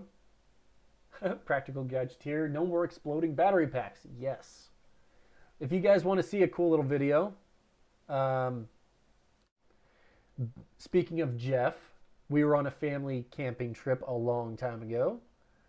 Almost a year and a half ago, going way back here. Oh man, I make a lot of videos. Where is this video? Right here. Lithium battery pack explodes. Look at that fireball, guys. A lot of new subscribers haven't seen this video because it's just so old. And you should see the analytics for this video. It jumped up straight up in views to 30,000 in like a day and then flatlined. I'm pretty sure YouTube was like, yeah, this is too dangerous. I don't think we want to show batteries exploding. So they cut off the video. So it's not really recommended on YouTube anymore, which is kind of sad. But check out this video, guys. It's intense. We were camping and we had a lithium ion battery pack explode. It was overcharged, unfortunately. There were no instructions on the battery pack not to connect solar into it. And it had a 5521 barrel port on the battery pack. And the solar panel had a 5521 barrel plug. And it just it came together. So it just made sense. Solar panel plugs into battery. But apparently there was no over voltage protection. So boom. It blew up.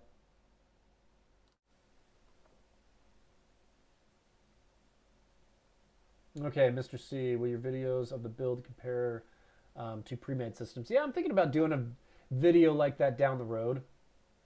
Not really thinking about doing that too much as the video is just long enough as the assembly of the whole thing. But I definitely want to do a comparison video down the road.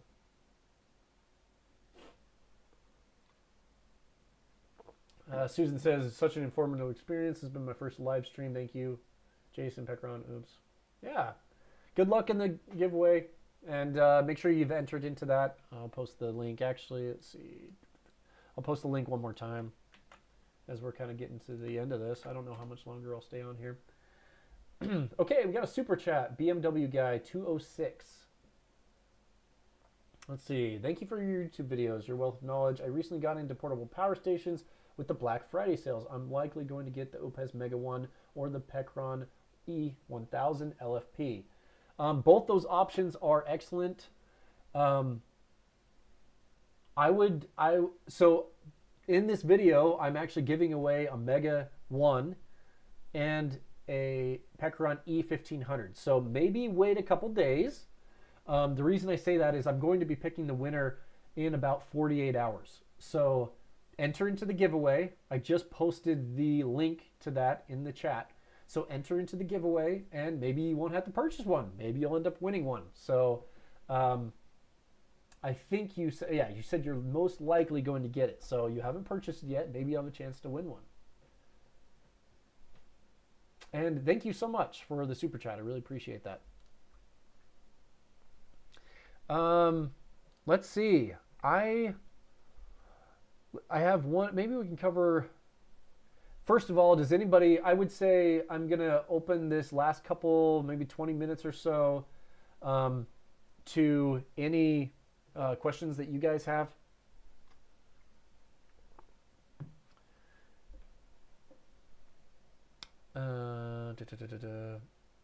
Blake E says, have you seen any of the new bifacial lightweight panels that EcoFlow just announced? I don't know if they were, if I've seen the lightweight ones. Let me... Do they have them in the... They have them here yet? Solar panels. They have flexible. They have rigid. Are these? Is that a stand? Oh, it's a tilt mount.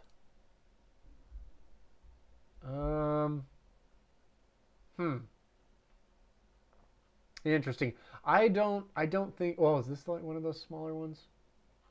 Yeah, I have not seen the lightweight bifacials. I've seen the newer model that have the kickstands built in, which is nicer than the case stand contraption they have. Yeah,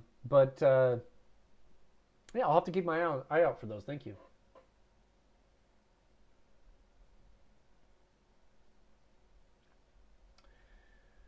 Practical engineer or gadgeteer, do you know of anyone other than Ugreen that makes LFP USB power banks? Actually, there is a really cool product from Anchor. It's just a little bit bigger. I got to get out of their Black Friday sale here. It is the DC. Can't get to it. Click on this. Let's just go with the power station. Oh my gosh, how do you get over there? Down here. Okay. This guy right here. I have this unit. It's just in the room behind me. They kind of gifted it to me because I was doing some, I was kind of giving some feedback, some very vital feedback about the Anchor F3800. They're like, thank you. We'll send you a power station. I was like, oh, you're welcome. Thank you. So they sent me the C300. So this is just a DC power station. It's kind of cool. It's just DC ports. So you have a 12-volt socket. You have a couple of USB-A ports and 3 USB-C ports and a solar charge port. So this is just a cool little device. And it's on sale right now for $139. Now, you know, that's a little bit expensive, but just be aware this charges with 100 watt USB-C. So you can fast charge it with USB-C, and it has the newest 140 watt protocol for charging your mobile devices. So pretty cool. I haven't gotten to test this very much, but I'm kind of interested to see how this powers a 12-volt fridge. Like this little guy, how long it'll do a 12-volt fridge. It's just a 300 watt-hour device, but for a power bank, it's pretty big.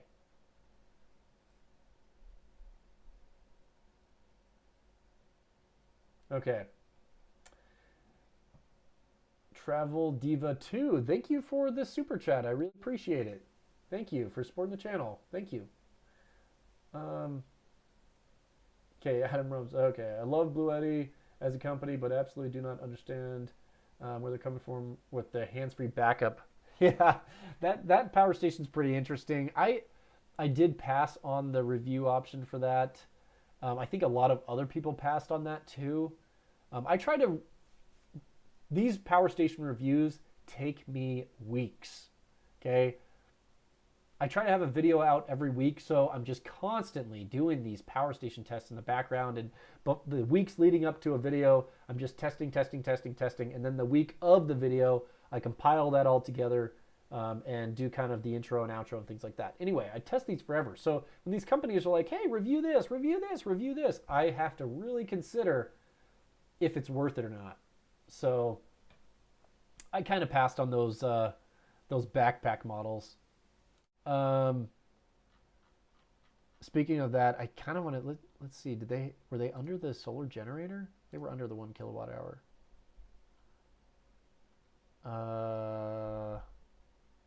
Here. Oh, it's gonna be some weird.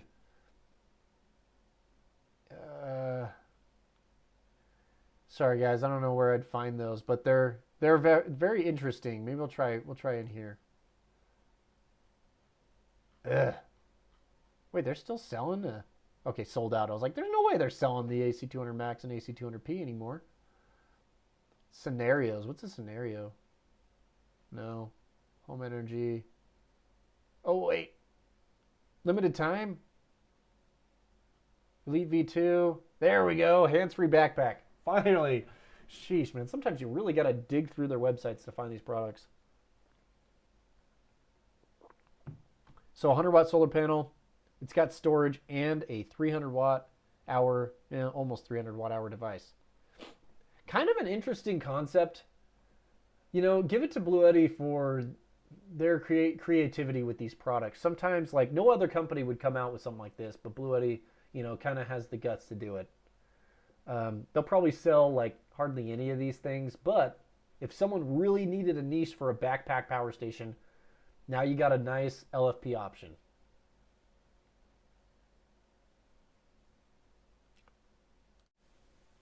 Hey, Ramblin' Bob's here. Good to see you. Thanks for joining the live stream. I talked about you earlier with the Pekron power stations. Good to see you. Let's see. Hey, Zigzag, have a great night. Good luck on the giveaway.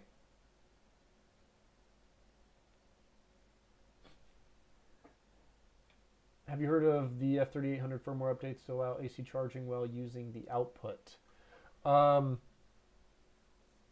So there is no firmware update to allow for 240 volt output unless there's something within like the last week. I haven't heard of that yet. Is that what you're talking about? Getting 240 volt output at the same time as AC 120 volt charging? I pressed Anchor so hard to make that possible. And they said that they might be able to do it. The biggest thing that I remember talking to them about was I really wanted them to allow dual port charging, the two DC ports to charge from the same source. Currently, you can't charge with a 48 volt battery, the same 48 volt battery on both of those charging ports because it has a common ground. And when it has a common ground, it shuts off the charging. It's kind of annoying.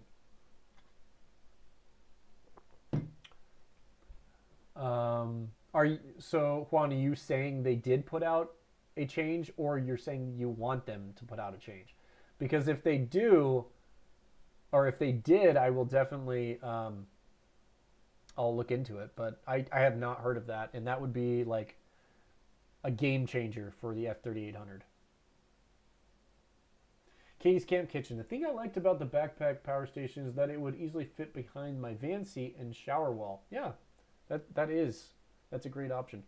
And Juan saying you want it, yeah, I think everyone that has that power station wants that feature. But if you were around in the earlier portion of the video, wow, going way back, let's go up to the top. this is your best bet right here. This video, watch this video right here. You can charge from an AC input while using the chargeverter on the Anker F3800. For the most part, I do not think that they will be able to get 240 volt charging, or 120 volt charging with 240 volt input on that, and that's what their engineers were kind of leading on to. So you're going to have to use a workaround. Awesome. Okay. Man, we got 73 people in here, and there's not that many comments. Is there anything you guys want to talk about before we end this? I'm kind of I feel like we've talked about a lot. We've gone through a bunch of stuff. I guess the one other thing, while people are maybe coming up with some ideas or questions, I just want to briefly talk about some of the EcoFlow deals.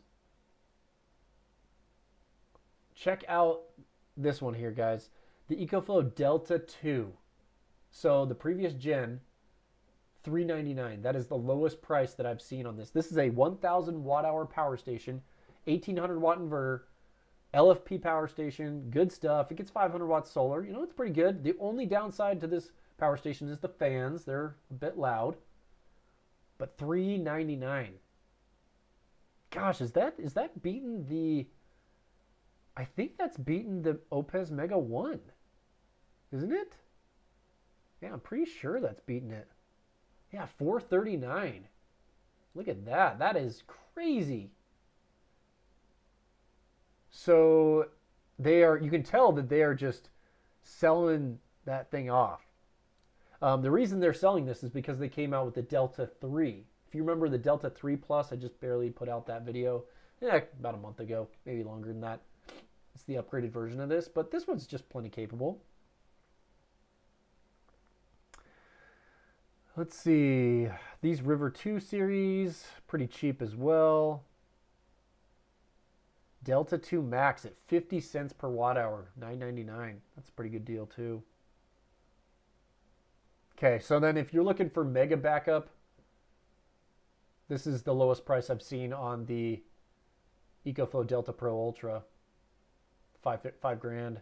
That is under $1 a watt hour. This is 6,000 watt hours or 6.1 kilowatt hours. So you guys know this is my daily. I use this. I have 3 batteries. I've purchased 2 additional batteries because I was so happy with the performance of this unit. Those were expensive batteries, but totally worth it. I have 18 kilowatt hours, and that is my main daily. And I talked about earlier, that's how I get my house electric bill down to $17 a month, is because I'm running this thing off solar.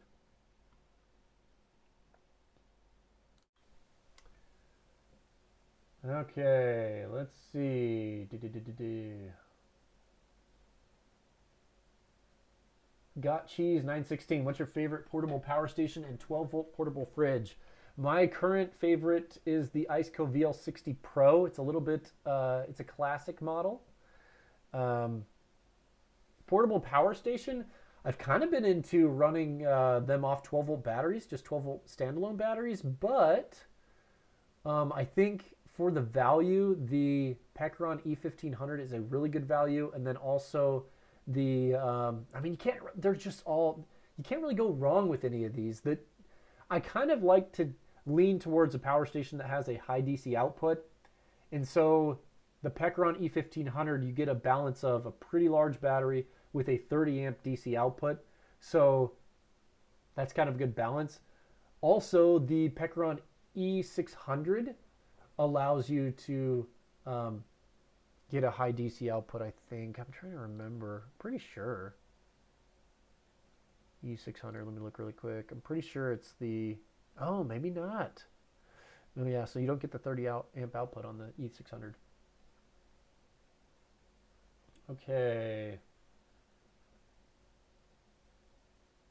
Ben, thank you so much. All good and valuable conversations. You know, I just like talking about what you guys like talking about, so that's why I'm good to have these conversations. Ramblin' Bob, only thing we do not care for with the EcoFlow is the AC ports seem to always be on the back. Yep, they're changing that. The EcoFlow Delta 3 Plus is on the front. The AC ports are on the front. Surf Guy 77 found the new Delta 3 Plus for $549. Wow, that's a good price. I would say that's probably definitely worth the upgrade. Do you remember the main benefits? Let me jump over to my screen really quick. We can talk about this really quick. The main benefit of the Delta 3 Plus, gosh, do they not have it on this screen? We're gonna have to go all the way to the top and find it manually. Product.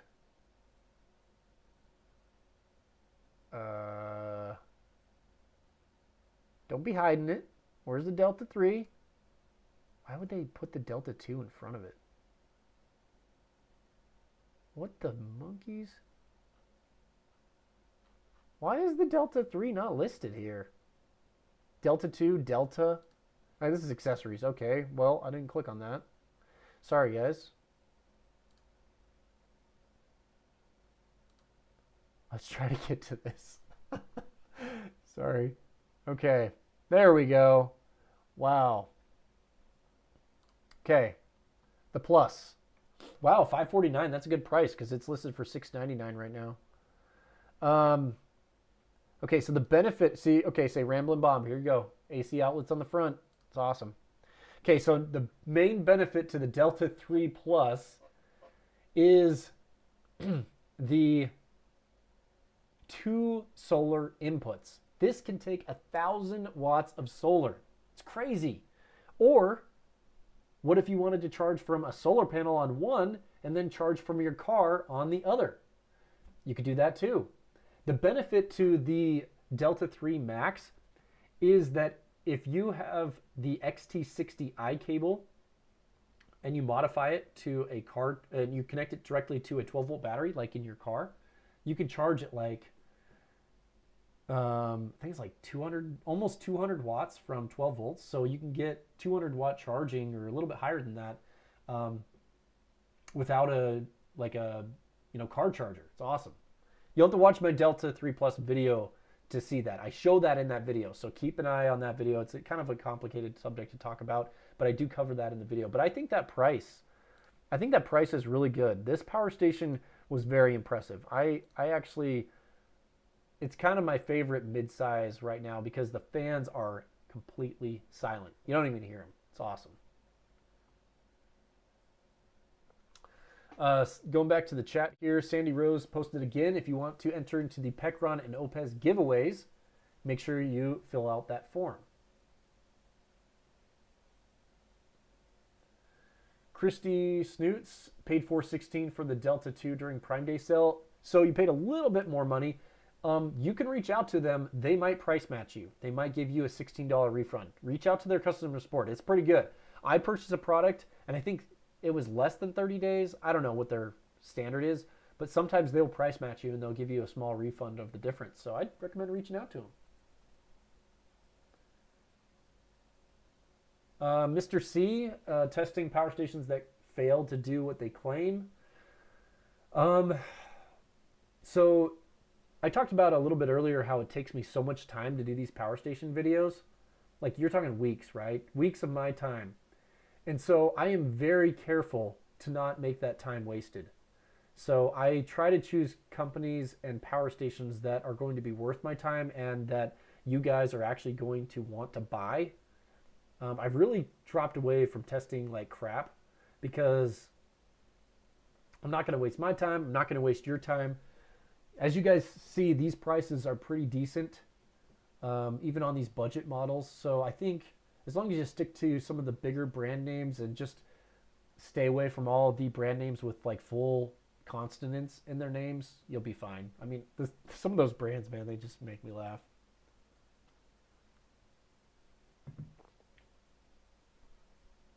Okay. Ramblin' Bob, did you say anything else? Oh, he's just saying hi. Travel Diva 2, can you talk about the F3800 again? I mean, I kind of talked about that a bit. What else are you wanting to know about it? Throw another comment in there.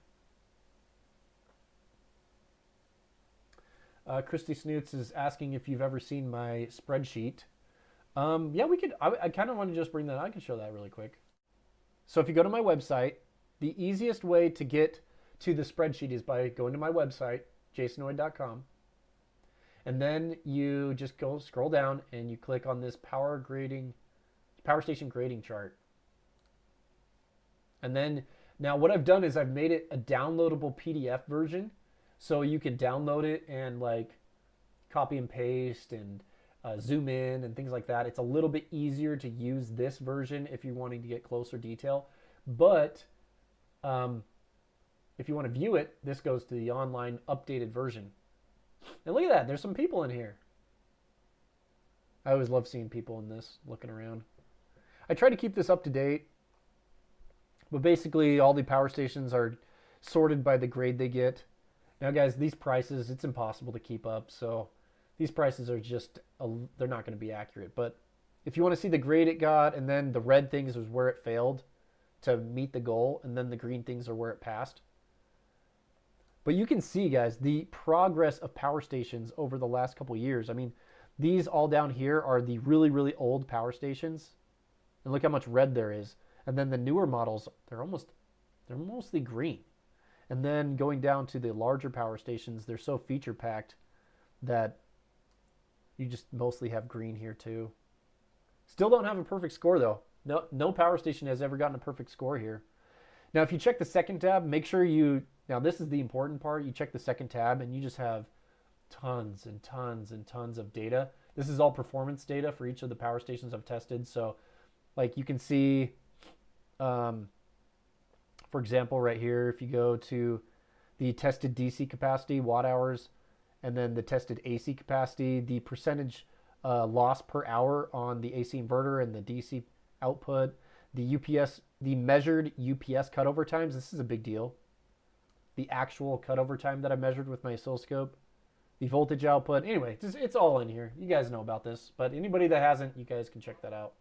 Super fun.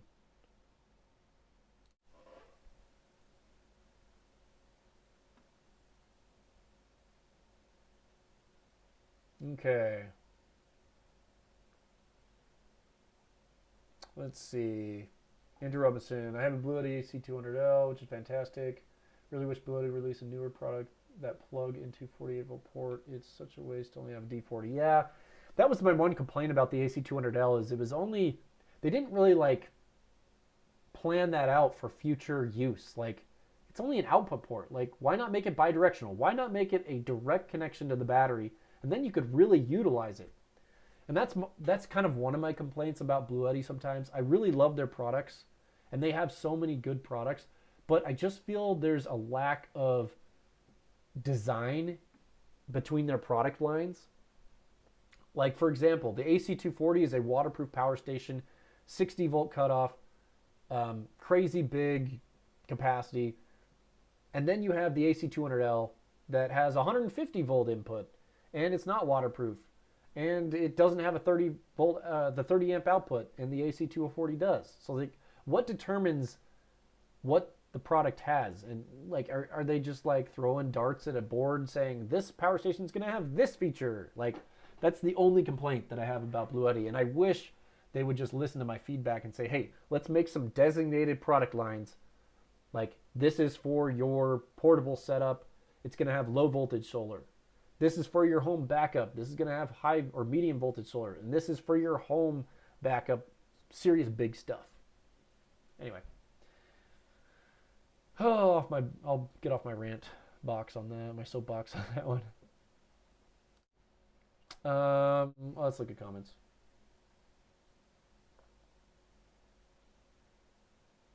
Okay. Best Black Friday deal so far, in your opinion? Probably about some of the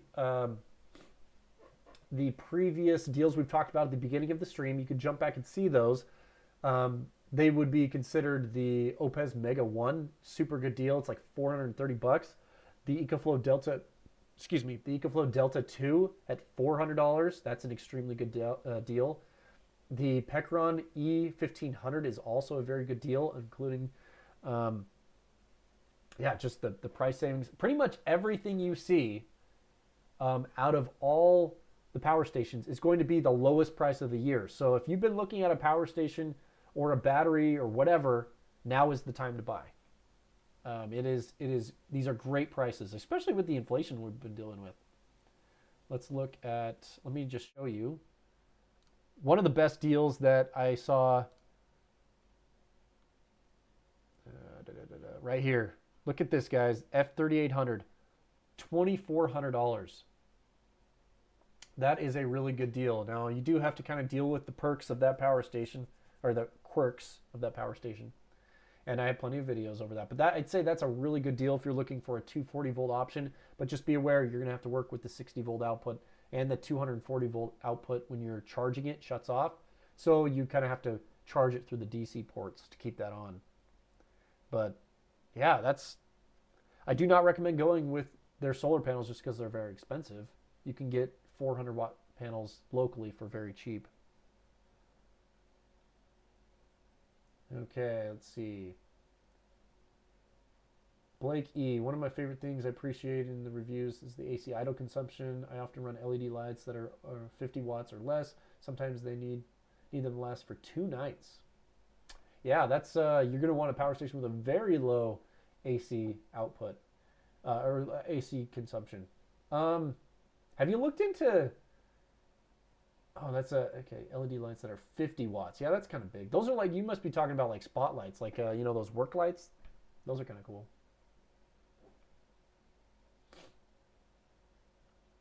Sandy Rose loves a good rant.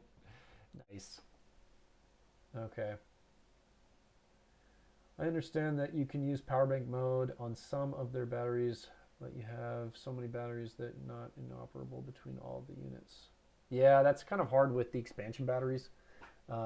Like if you buy an expansion battery from Bluetti, it's probably not going to be compatible with every single product that they launch, and I think that's kind of a lack of planning.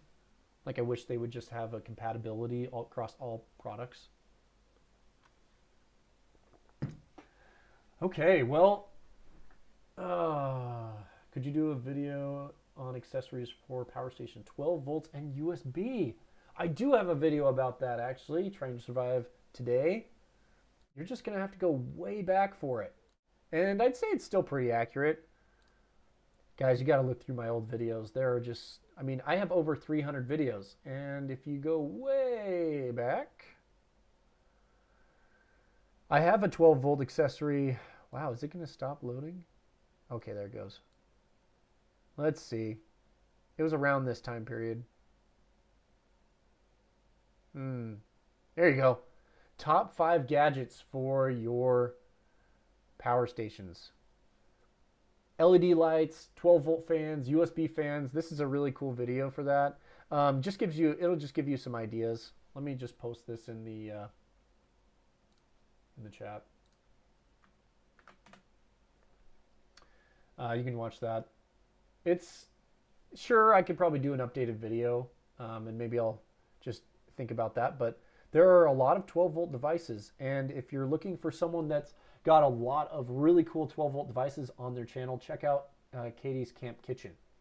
She's a channel member of mine, and she has her own YouTube channel, and she does a lot of 12 volt cooking on these power stations, and also uses the power stations to cook with their AC inverters. And she does a deep dive into the power consumption and efficiency while cooking these meals. It's just a really cool kind of niche content, and I think a lot of you guys would like that too. So check out her channel. It's called Katie's Camp Kitchen.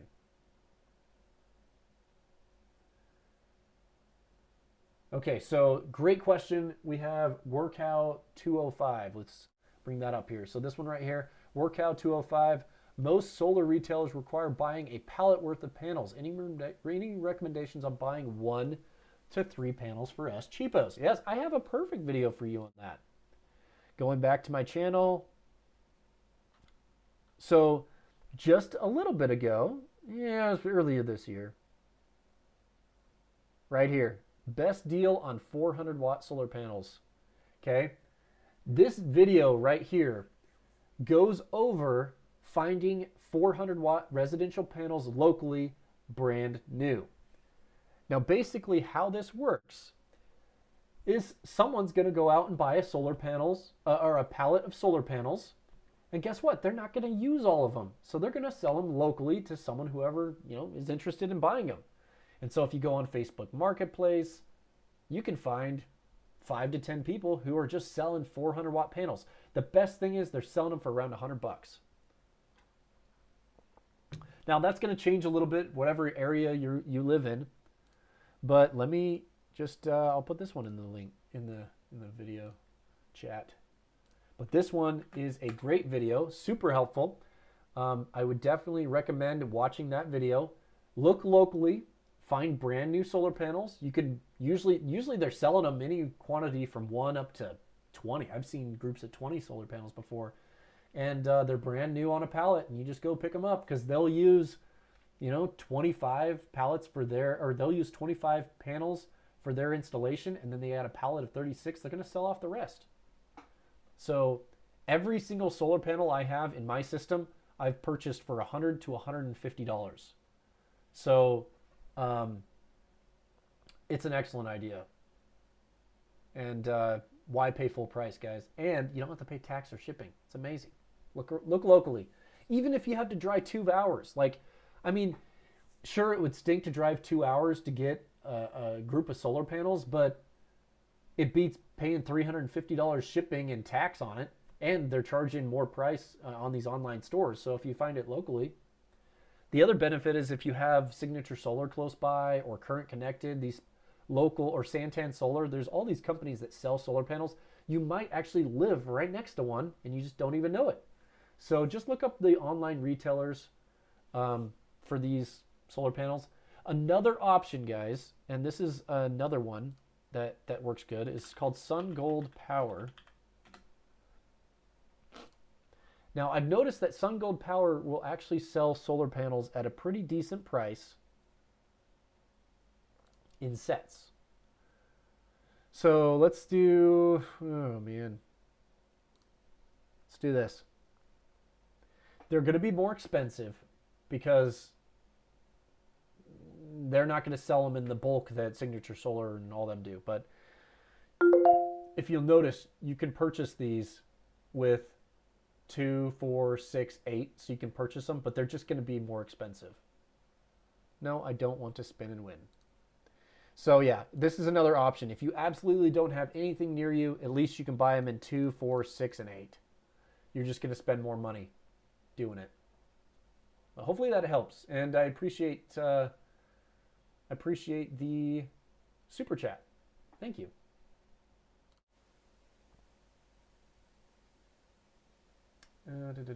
Bought the C300 60 watt solar panel just for 12 volts so my Starlink can run forever. That is cool. That's great. I have been very close to buying the Starlink Mini. I want the DC version. I put out a video about the Starlink Gen 2, and it's kind of a power hog, and it's just so big and it takes up so much space. And I've gotten really close because, yeah, I probably will buy it. I just probably won't buy it. I was hoping I'd see, maybe I gotta look online, but I was hoping I'd see a Black Friday sale because, man, $600 for that thing. They're charging a lot for that satellite receiver. $600. I mean, I guess it's a router satellite receiver built in, but it's expensive. Thank you, Sandy Rose, for including Katie's Camp Kitchen YouTube video. So, guys, if you want to check out her channel, check out that link. Do I like the C1000? Yes, I do like the C1000. I have a whole video comparing the C1000 versus the other power stations. Check out this video right here.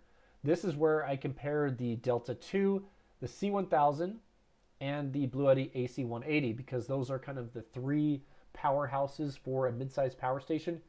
Now, the Delta 3 Plus actually came out after that video, so just be aware there's a newer version than the Delta 2. But man, with these Black Friday prices, guys, these 3 power stations are on crazy deals.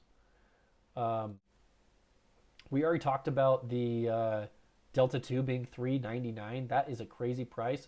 What about the, let's see, what is the Anker C1000 at?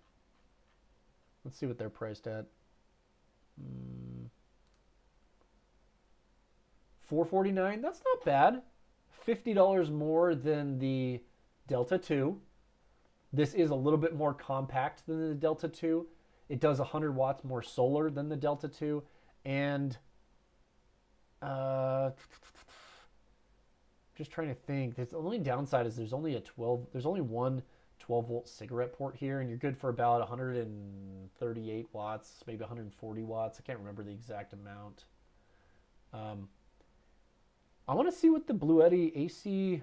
What's the Bluetti doing? I want to see what the Bluetti AC 180 is going for. Let's check it out. Lowest price. $479? What? I thought it was lower than that. Maybe on Amazon it's a little lower. I know on Black Friday this would drop to an even lower price. Bluetti does an actual Black Friday day where they'll take off an additional $5 to $10. So keep that in mind. But yeah, you can see this one's priced more. The downside to the AC 180 is it doesn't take expansion batteries, official expansion batteries. The Delta 2 and the C1000 both have expansion batteries. So that's interesting. Mr. C, thank you so much for your super chat. Really appreciate it. Thank you. Hold on, Ramblin' Bob. You telling me something I didn't know? The new Bluetti Elite has battery cell warmers. Oh my gosh. Really? Okay. That's changed my mind about reviewing that power station. I went through the specs and it did not list that. I get people asking me all the time, what power station do I need to have to use in my freezing cold cabin or my shed that gets freezing at night in the winter? That is awesome.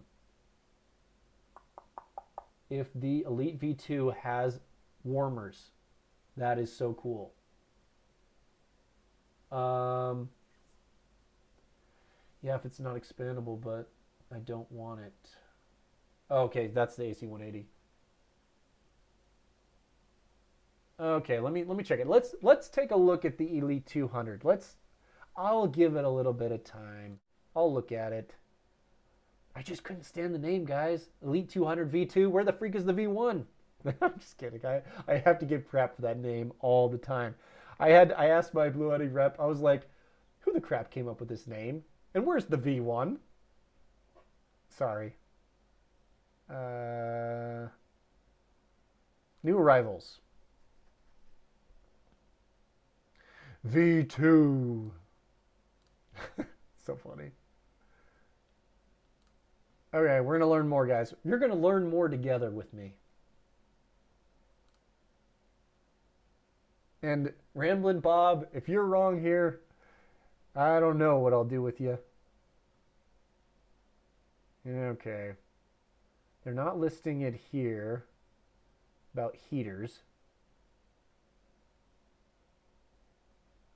Let's see, what's a little bit lower here? Okay. Charging speed, self-consumption, noise, smart app. That's cool. That's all normal stuff. CNAS certified LifePo. That's cool.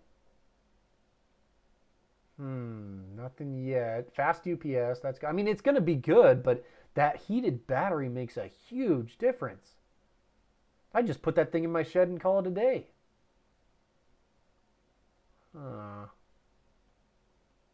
Powerlifting. What's this off-grid thing? Okay. Oh man, we're running out of space here, Mr. Ramblin' Bob. I don't see a charger for heating here.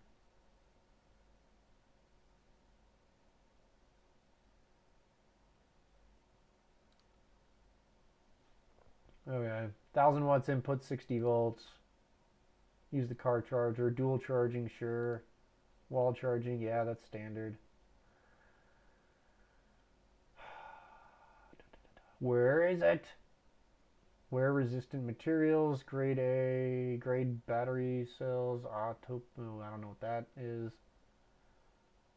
Quiet. That's cool. I already knew it was quiet though. Oh my gosh, where is it? Yeah, the Bluetti app is really good. Okay, man. I don't know. I didn't see heated batteries. Let's see if it's in the specs.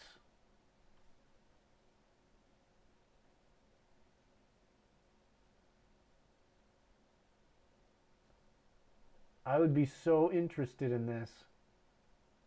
I can ask him. I'll ask my contact. Storage temperature. Operating temperature. 4 degrees. Look at that. That's good. Where's the charging? It doesn't say storage. Huh. Box documentation. Interesting. Rambling Bob, you need to get back to me about if there's a power station with heated batteries, because from my understanding right now, there are only 2 power stations with heated batteries, the AC500 and the EcoFlow Delta Pro Ultra. I have been asking these companies to come out with a small or medium-sized power station with built-in heaters so that people can purchase an affordable system and power their off-grid cabin. Like, who wants to go spend $5,000 for a cabin that you just need to run a microwave and some lights? Like, I would love to see a 2,000 watt hour device similar to this with built-in heaters. The Pekron E1000? Heaters on that guy? Let's take a look. That's cool if it does. This is their brand new one. I have not tested this. Let's see. Look at that. Battery heating. Maybe that means that their future models are going to have battery heating in them. That is cool. That is legit. That's a game changer, guys. Like, no joke. Like, you're in an overlanding rig in the winter. You can power this and charge it when it's freezing outside. That is so cool. I'm going to have to reach out to my Pekron contact about that. I'm sure that usually the temperature range on these, when you have heaters, is down to like negative 20 degrees Fahrenheit. Let's see if it says.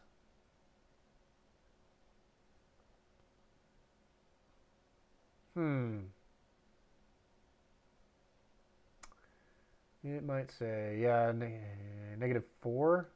Charge temperature.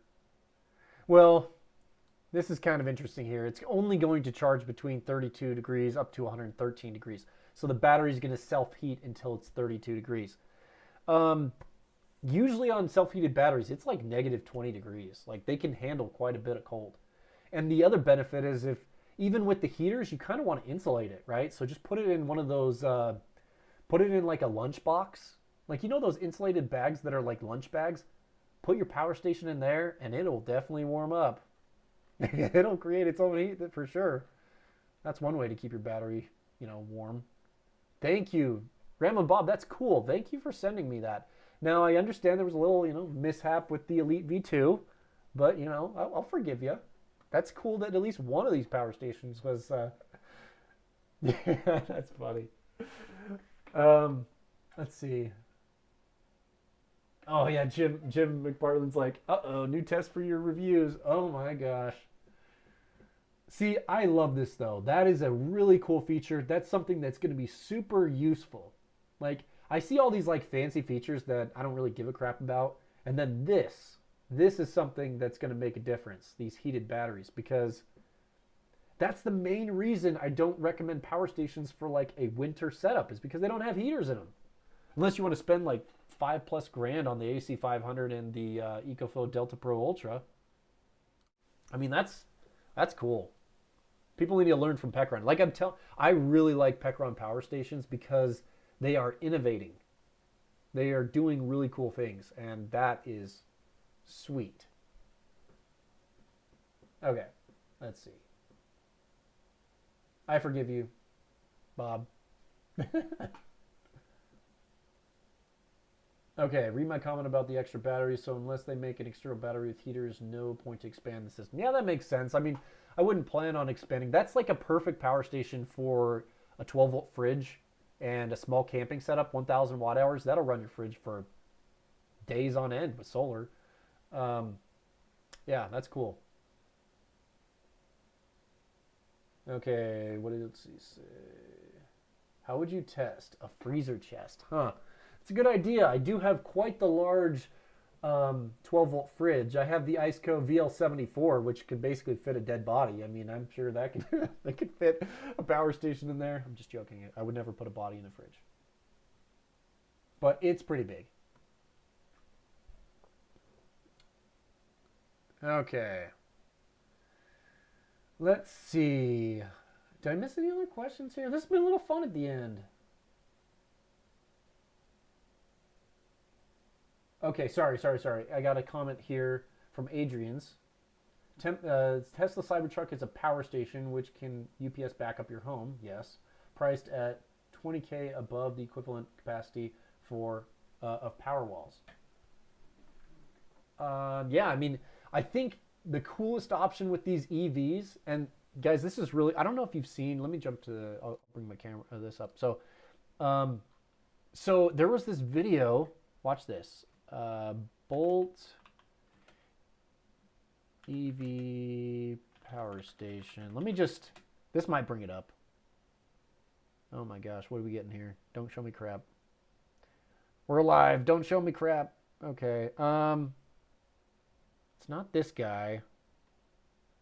I probably worded that. I need to word it differently. Probably, let's see. Let's do EcoFlow car charger Bolt EV. There it is. Okay, this video right here. This video is so cool. So a lot of your hybrids, your plug-in hybrids and your EVs have a built-in converter in them that takes power from the drive battery and charges a 12-volt battery. And that converter, from people's tests, that converter is good for 2,000 watts continuous to charge that 12-volt battery. So you can pull like 1,000 to 1,500 watts from your EV or your plug-in hybrid with these power stations. So you can turn your plug-in EV, hybrid, or just a regular EV into a massive battery bank. So cool. That's what this video is about. If you guys want to check this out, I think this is the coolest thing. My brother-in-law owns the Bolt EUV, so I've thought about doing some videos with that as content, but I think you guys would really like that. This is a really cool video. I just don't have an EV or a hybrid to test with. The other benefit to having an electric vehicle or a hybrid is sometimes they just have the inverter built straight into them, or they have a system that can backfeed into your house, and that's what the Adrian's comment was about, I believe. Yeah, so like for example, the F-150 Lightning, like that has like a, you can't quote me on the wattage, but I think it's like 12,000 watts. It has like a 12,000 watt inverter, and there was a couple really cool videos for people that were in that in the hurricane devastation in North Carolina. One of the channels I watch, Seth, for Burn Peak, he has a Ford F-150 Lightning, and he ran his house off his truck as a portable backup for days.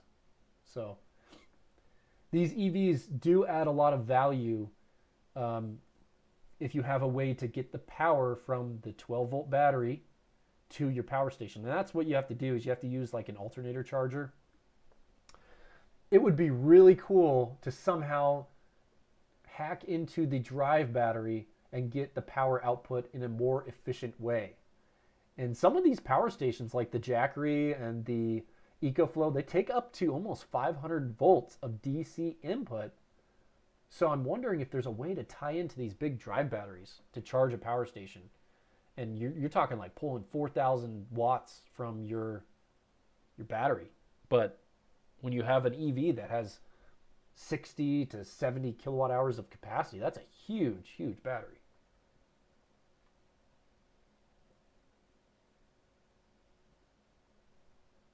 Yeah, so Adrian's saying a friend of his bought Cybertruck just for that reason. Yep.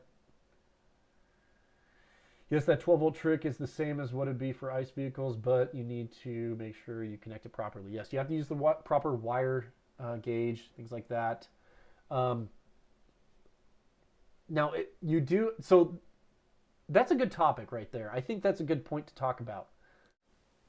Using your vehicle as a backup power supply to charge your system, or to have an inverter connected up to a battery. I thought about doing a video like this, but I've just held off on it just because I have other videos that take more precedence. But the question I would have is it more efficient to steal the gas from your car, siphon it out, and put it into a tank and run a gas generator, small little gas generator with one cylinder, right?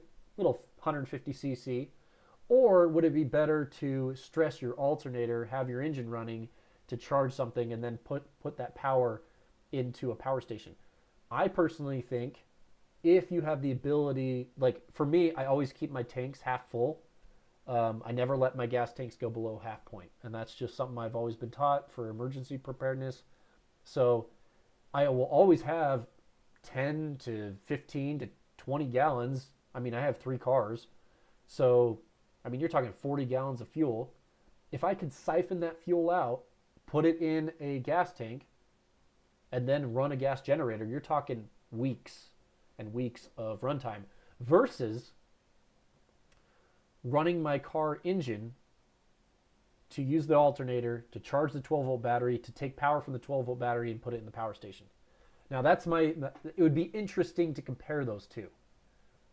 Not all vehicles, you can't siphon gas out of all vehicles. So let's see what you guys have to think about this. Looking at the comments.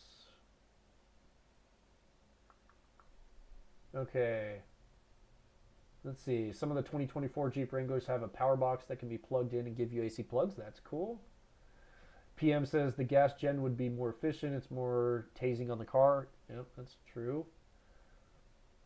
I think the answer is yes, but for normal people, it costs nothing to use your car. You already keep the oil change. You can drive and buy more fuel. You can't always buy more fuel. That was a big lesson that people learned during the North Carolina crap, just because it was so widespread damage. And in my area, I live in an area that's it's a risk of earthquakes, and that's like the biggest natural disaster that would happen in my area. I live right on a fault line. I live right next to the mountains. So my worry would be infrastructure being damaged to the point where I can't travel. And so obviously I've prepped for this. I have food, I have water, I have solar, I have electrical generators, things like this to prepare for this. And it's it's kind of a fun thing to be prepared for. Communications, all that stuff. This isn't a prepping channel, so I don't really go into that, but I am aware of all that stuff. And basically, my worry is the structure would be damaged, the infrastructure would be damaged enough that the power would be out for so long, or I couldn't drive to get gas. So I think if I still need to work out a way to siphon fuel from my tanks. Newer vehicles have anti-siphon valves, and older vehicles totally fine to siphon the fuel out. I mean, I guess if the worst thing came up, you could just disconnect the fuel pump line from your injectors, or your, from the front where your injectors are, and just pump out fuel. There's probably tons of different ways to do it. I would love to find the easiest way for the common person to do this, is for them to take the 20 gallons of gas they have in the car, take that energy, and put it into a power station. I don't really have a concept for that yet, but maybe one day I will.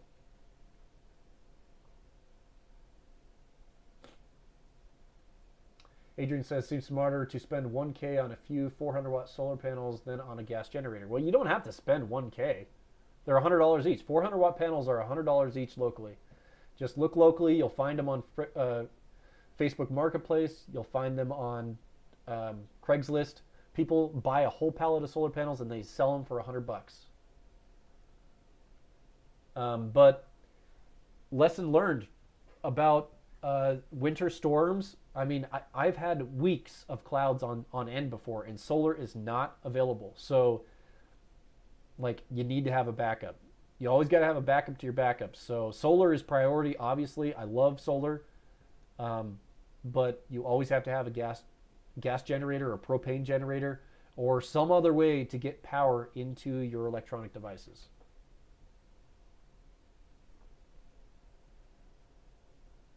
Juan says better to use a gas generator. The challenge is siphoning. Yep, totally agree. Gas can't be siphoned from my 1995 Buick, but I wonder if there's a fuel pump that you can get access to. Workow 205 dual fuel generator. Propane usually stays on during a power outage. Plus, you can get 50-gallon tanks. Yes, that is one of my backup methods. Is I do have a dual fuel generator. The one I've recommended, it is a really good price, guys. I recommend this one because I tested it and it works well. Is this my channel? Okay, yeah, here. Oh, look, it shows me going live. That's kind of cool. So on gas generator, I showed this one just a little bit. This video right here, solar versus gas. I basically talk about how it's good to have backups to your backup and you should have gas and solar. Now, obviously, the best case scenario is to charge with solar because it's silent and it's mounted to your roof or some sort of structure. It's not going to walk away if things get desperate enough. So yeah, definitely check out this video. There's a Pulsar GX400BN. It's a dual fuel 4,000 watt generator peak. It's like on propane, I got like 2,600 watts out of it because I'm high elevation. And that is plenty for my needs, 2,600 watts. And I have like 5 propane tanks stored for this thing to run.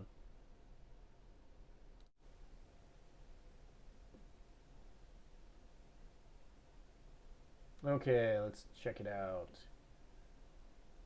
Okay, Adrian says the easiest way is a sine wave inverter under the hood. Yeah, I mean, that is the easiest way with clamps, like alligator clamps or something.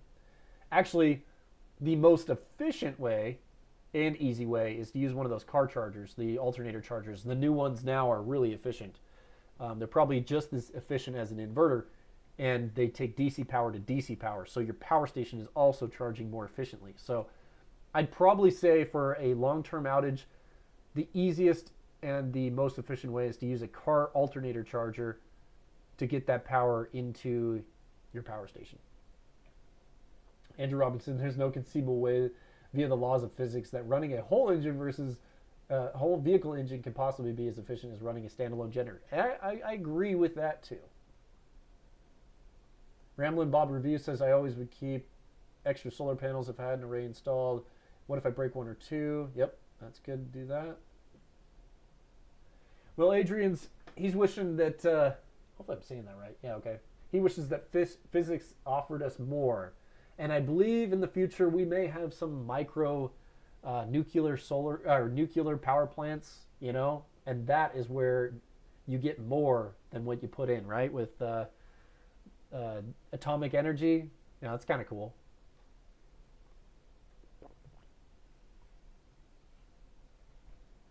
Sandy Rose, geez, the reason I've gone solar is because I don't like using gas. And guess what? You can use propane, and propane doesn't smell. It stores forever, and it's safe to store. So I recommend using a dual fuel generator that has a propane option. And so use solar when you can at night, or if it's a long storm, you got some sort of blizzard going on and your batteries get low, use the gas generator running on propane to charge up your power station, and then turn it off, let your power station run everything again. It's awesome.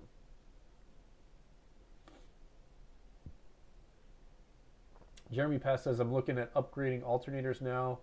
MechMan Brain seems to be popular. That would be a good idea. If you were definitely wanting to be prepared for a situation and you had a big truck or something, upgrading the alternator would be a good idea. And also upgrading the 12-volt battery.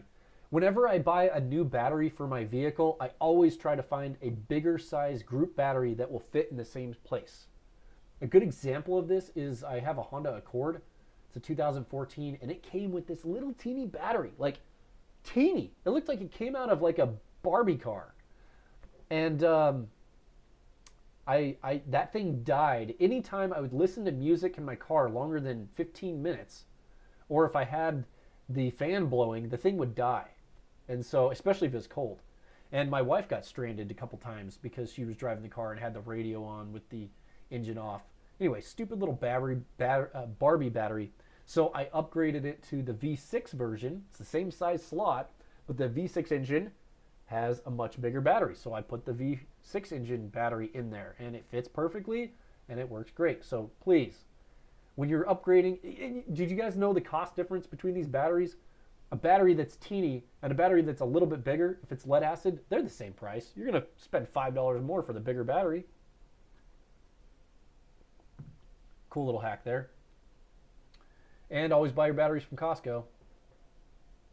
Okay, because little story on that. Interstate batteries from Costco. I've had really good luck with them, but they have the craziest return policy. For example, I got a bad battery on my 4Runner. The positive terminal, the whole post in my hand, the whole post was rotating in the battery. It was probably about to fail. It was like 2.5 years old. I took the battery back to Costco and they swapped it out for free. I was like, oh my gosh, they swapped the battery out for free? That was so cool. So Costco has a great warranty plan, and it's pretty cool if you can buy power stations from Costco too. You can get EcoFlow power stations from Costco. Okay, let's see. Gonna check out the comments here. Ramblin' Bob, he says the propane smells when you burn it, but there is no smell when you store it. I will say, when you run a propane generator, it is hardly noticeable, and your clothes don't get that nasty stink to them than when you run a gas generator. So propane is much cleaner when burning, and it's just awesome. Like when you're running a propane generator, you don't get that smell, like that nasty, emission smell.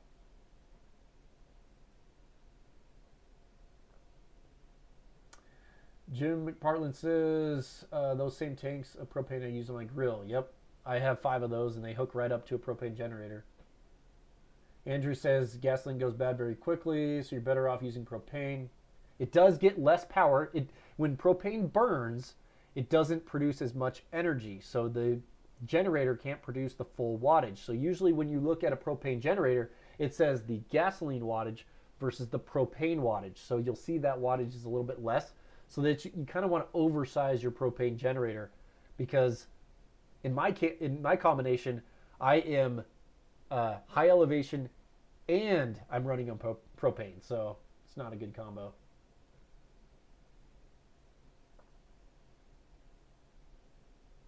Okay, there's some good stuff in here, guys. Good comments. Super fun. Practical Gadgeteer says, get AGM batteries. They can take more abuse and deeper discharges without damage. That is true. And at Costco, you can get the AGM batteries. A lot of the newer vehicles are coming with AGM batteries, actually. DIY solar with NetSci.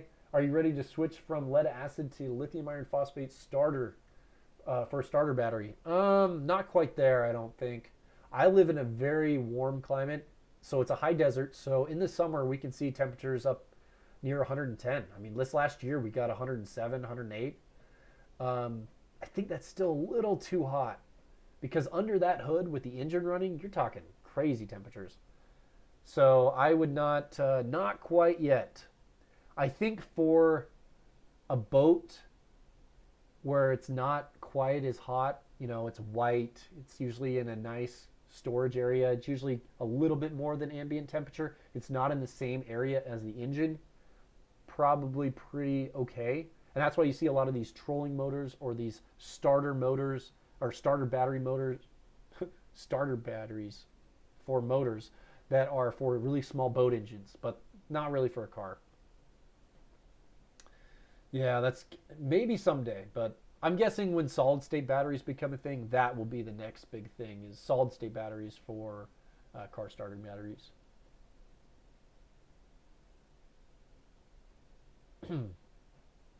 Yeah, Ramblin' Bob's reviews definitely, he makes a good point here. If you have a propane heater, it off gases it's moisture, water. I don't know what, condensation.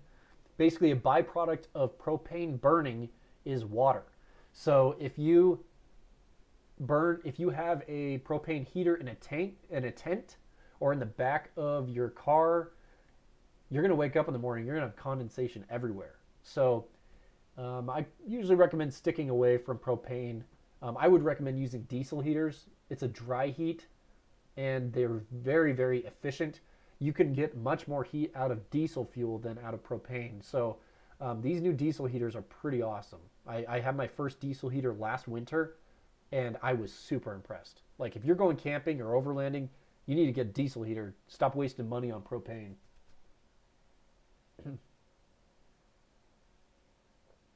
Okay. Shifting Gears says AC200L plus D40. What are your thoughts? Oh, I talked about it in the review. It's a cool unit, but it's limited. It's only, the D40 is, it does not charge the power station. It's only for output to a battery. I would probably pass on the D40. I don't see a super good use for it. And if you're looking for a power station that has the 30 amp output, just go with the new AC200 Elite V2, or you know the name we've been making fun of the whole night. The Elite 200 V2 from Bluetti has 30 amp output, so I would recommend just using that power station.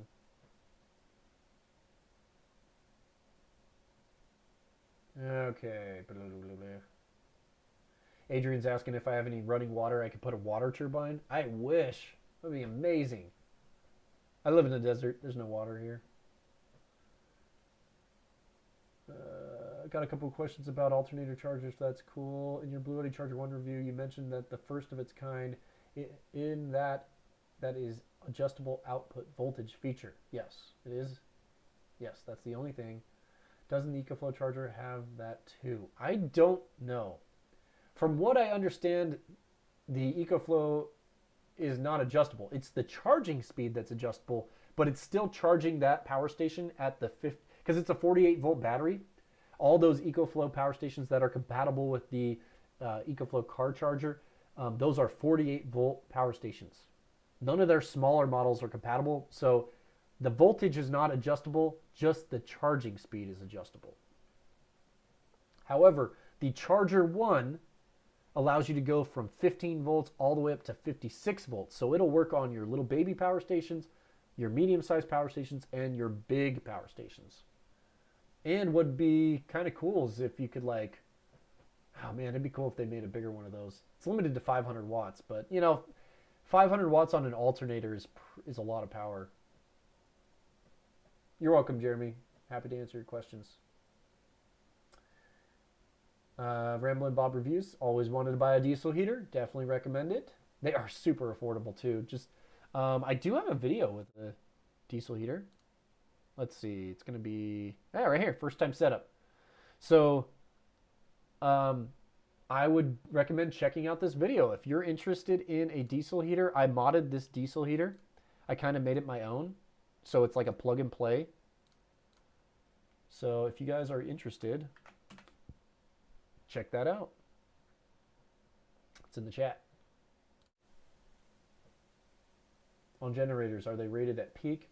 You need to know the running watts, and then for every 1,000 feet elevation, subtract 3% from the running watts. Yes, I read that somewhere. Thank you for sharing that with us, Kevin. I really appreciate it. That is so true. As every 1,000 feet of elevation, you lose efficiency.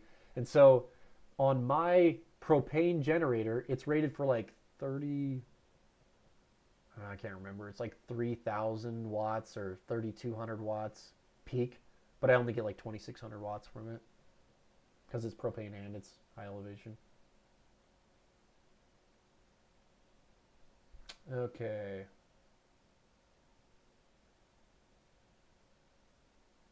Let's see. Jeremy passed. Bluetti is 560. Yep, that's correct. That's why I'm going for a 320 amp alternator in case more powerful alternator chargers come out in the future. Yeah, I'm sure they will. Have you seen the E-Taker F2000?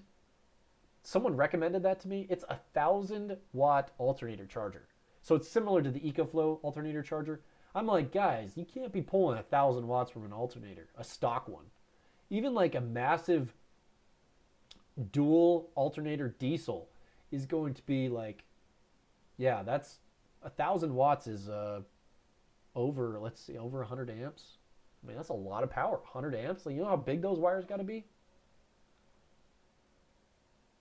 Ray Martinez says the Elite 200 V2 doesn't have the 30 amp output. It doesn't have the DC output. I thought it had a high DC output. I thought it did. Let's go back. I didn't think it had a 30 amp AC port, but all right. Oh man. Limited times. Let's see. Oh boy, does it not? Oh, bummer. Don't see the port on the front. Wait, is that it?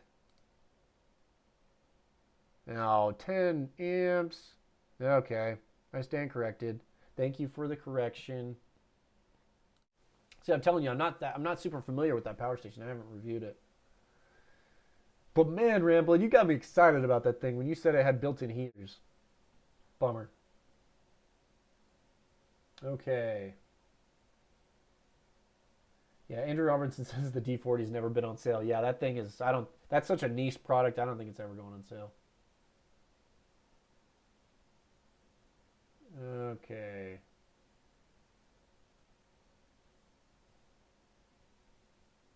Yeah, that's true. Good points, reading these points here. Wow, guys, this is just so much fun. I love these interactions with you guys. Whoever thought a live stream would be going for 3 hours. But it's just so much fun. You know, one thing that I would really enjoy is if you guys have any sort of video ideas or anything like that, feel free to send me an email or comment on one of my videos about any video ideas that you guys want to see. Because, you know, I only have one brain, and certain brains only think one way. And so if you have different people contributing to video ideas and such, then, you know, it's useful to come up with new. I like thinking out of the box sometimes. And, you know, when we were talking about that, you know, the charging from your alternator versus a standalone generator, I mean, that's a good type of thing to think about. And we kind of went through that whole process. But anyway, definitely send me information via email or YouTube comments or whatever if you come up with a good video idea that you'd like me to feature. And, you know, I can say that it's from you. If it's a good enough idea and I decide to do a video, I could be like, hey, this is a viewer suggested video from so-and-so, and I thought I'd want to do it. Okay. Looking at the chats here. Jeremy Pest says, I wonder, could two Bluetti charger ones be connected at the same time? If your alternator and battery were big enough to handle that 1,000 watts or over 1,000 watts, I don't see a problem with that. But how would you connect that into a power station? Most of these power stations have a 15 amp input limit. So if you had a power station with a 20 amp input limit, like the AC240, that takes 21 amps. So there are some power stations that would benefit from combining two of them together, but not all power stations would, because you're limited to an amperage amount. And so remember, the Bluetti the Charger 1 only puts out 10 amps at 56 volts. That's 560 watts. So you'd have to make sure your power station has a higher amperage input limit. And there are some that do. In fact, Elite 200 V2, it's got a high amperage input. Yeah, I'm pretty sure it does. 60 volt high amperage input. So that one would benefit from two Charger 1s connected in.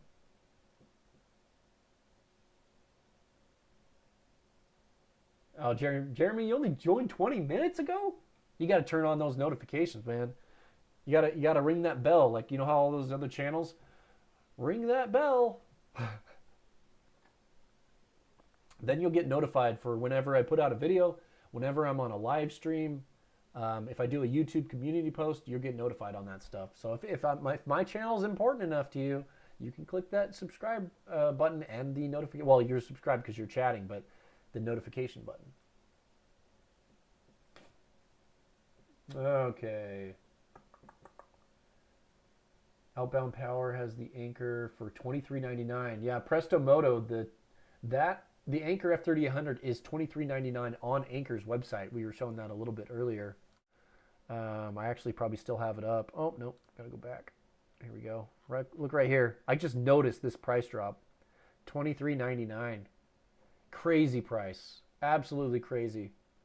If you're willing to deal with the quirks of this power station, buy that thing right up. Watch my videos. I have a couple videos on how to fix it. This video right here is about how to fix the Anchor F3800.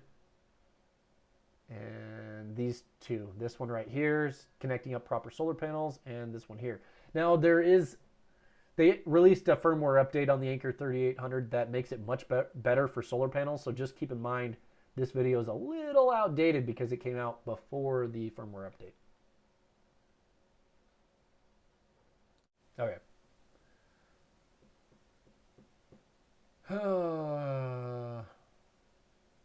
Shifting gears, long-term updates on the power stations you've used heavily. Yeah, that would be good. Just trying to think here. I have my dailies, right? It's too hard for me to use all the power stations, and that's the problem. But the power stations that I am using constantly, I do put update videos out on. Like the Ultra, I'm using the EcoFlow Ultra as my main power station, and I put an updated video about that at my 6-month mark, I think. I'll probably do another one because that thing is amazing. Okay, Jeremy passes the Delta 3 Plus has 2 inputs. Yes, that does, and we did talk about that a little bit earlier in the stream. So yes, you could hook up 2 charger ones to the Delta 3 Plus, and you could charge it 1,000 watts. You could also hook 2 charging inputs into the Delta 2 Max, which is basically the same solar charging system as what's on the Delta 3 Plus. Man, those names. Hopefully you got that, but the names are complicated if I say it fast.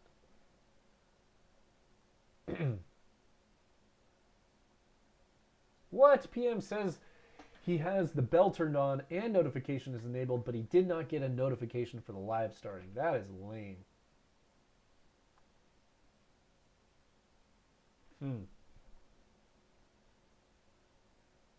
I used to work in data centers, but I just swapped out hard drives. I was a peon. Never did all any fancy stuff. Jeremy passed 2 charger ones installed at the same time into the Elite 200 V2. I love that name. Gotta love it. Would be the best way to combine 2 XT60s into one. Yes, that would work just fine. I'm guessing. Now, I don't know that 2 charger ones would combine their power, but I'm guessing they're not smart enough to know what they're connected to. So combining the power should be okay, and I think they would work in parallel with each other.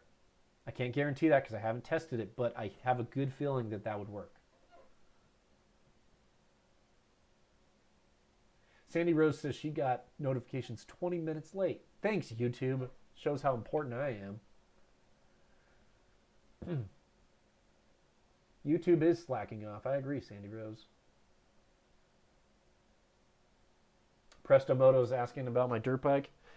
I've been riding since I was really young. I'm not like a crazy adventurer. I like trail rides. It's a WR250. It's a 2007. Yeah, but I wish I had more people to ride with. I used to have some friends that were more into it, but you know, once you have kids and family and YouTube to take up all your spare time, you kind of don't ride as much.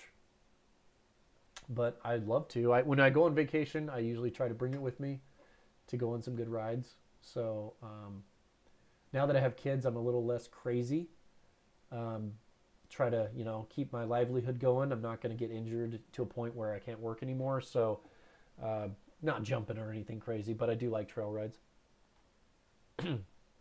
I really enjoy the dunes. I have a quad that I take to the dunes, and just purchased my girls a used Honda TRX 90 from 1990. No, it's a 2000. It's a 2000 TRX 90. It's old school, but it thing's a little beast. So it's pretty fun to ride that at the dunes with the girls. Great question. I love that question. Workout 205. Sorry, I just have fun saying these names sometimes.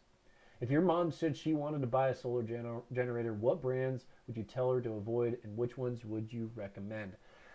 Friends and family recommendation right there. I always recommend the bigger brand name power stations. The larger the company, the better the customer service and warranty. Now, if their budget is limiting, I usually will say, hey, you might have a little bit more risk here. You might have to deal with some haggle back and forth with customer service, but you can get away with some of the larger budget brands, Oupes, Pekron.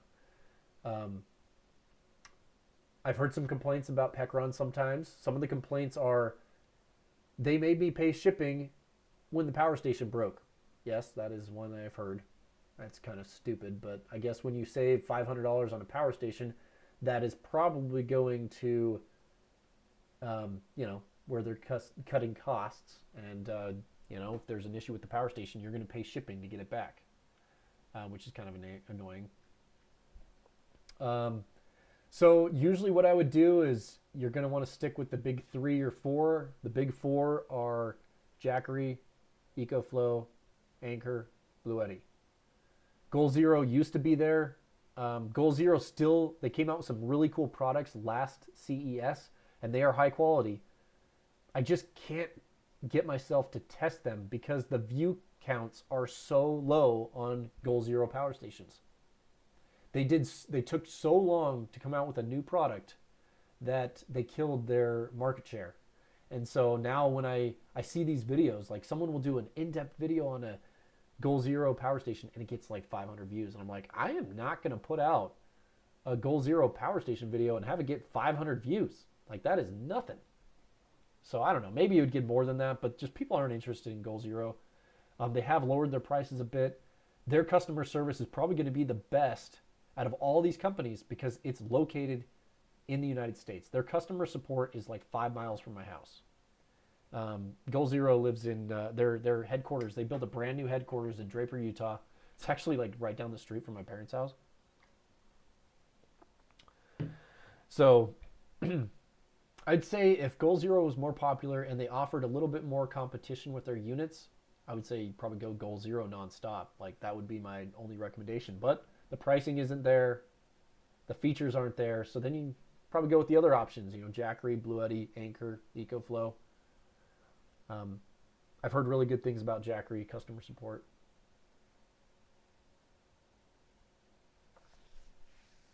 Okay. Let's see. What's the name of the cable that I would use to connect 2 charger ones to the Elite 200V2? The XT60 splitter of some kind. Okay, so Jeremy passed the... what you're going to do is the Elite V2 is going to have an MC4 charging cable. So it's going to have MC4 to connect to solar. The Bluetti Charger 1 also has MC4, so they would just connect right up. To connect 2 of them together, what you would do is probably get some parallel MC4 connections. So it would take 2 charger ones and go into one cable and then into the power station. So just as a picture, let's go to Amazon. If you guys have seen these, they're in my videos. Right here. Something like this. $8. What it's going to take is, it's going to take 2 positives, 2 negatives, and branch it into 1 positive, 1 negative, and that will combine the power and go straight into the power station.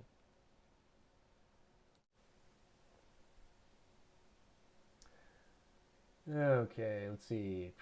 I see Presto. Presto replied. Presto Moto, I ride in Colorado. XCW 300 KTM. Oh, that's a cool bike. Yeah, I'm a bit far. Hey, if you ever been to Moab, Moab's not too far from me, but yeah, Moab's one place to ride. I typically ride in the summer on vacations, high elevation to get out of the heat. So usually I ride at like 8,000 feet elevation. Preston says Anchor has my money all day. Totally agree. I mean, Anchor's a good power station brand.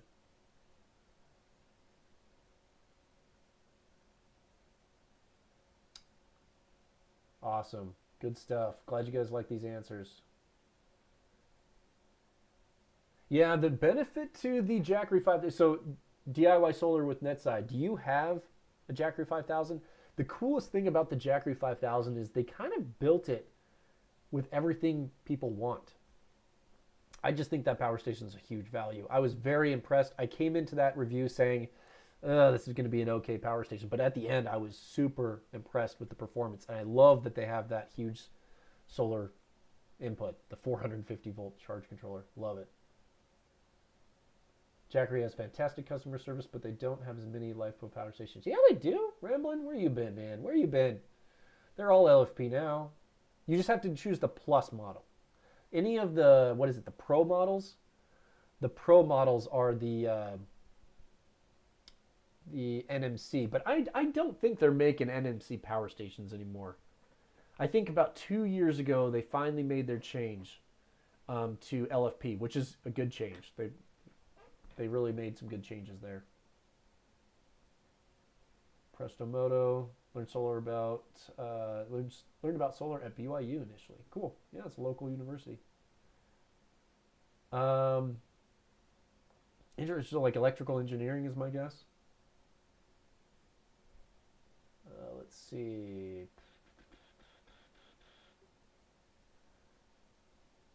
Yeah, I would go with the MC4 connections. Your videos are so much better. Your videos are so much better than other channels. It's incomparable. You know, I think there's a lot of really good channels out there. Everyone does their thing in a different way.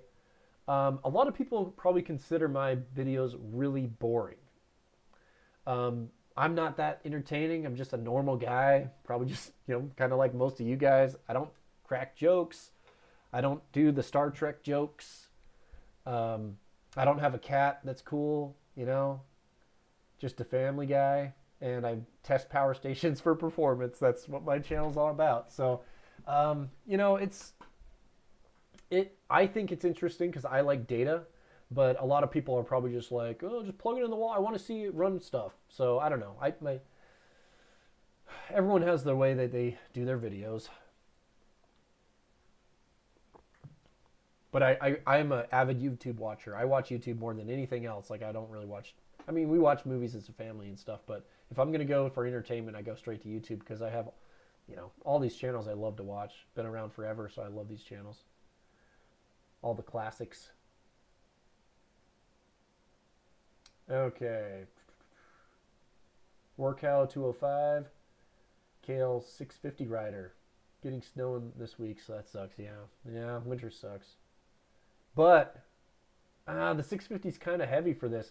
But you might be able to, put a snow track on and a ski. You've seen that, the snow bike stuff. Maybe you should pick that up. Jeremy Pass, thank you for the $20. I really appreciate it. Thank you for the super chat.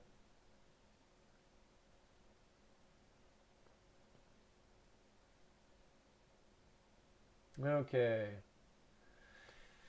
Adrian says, I wonder, how many volts are on this port and you actually measure it. So who else does? I don't know. Hobotech does some pretty in-depth stuff. I have not seen many of Hobotech's videos recently. I used to watch a lot of his videos on his power station testing.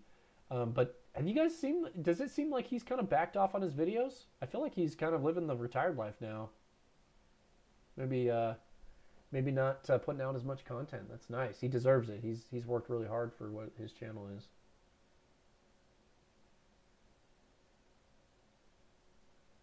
Yeah, good. So it looks like DIY Solar would take Pekron over a Jackery.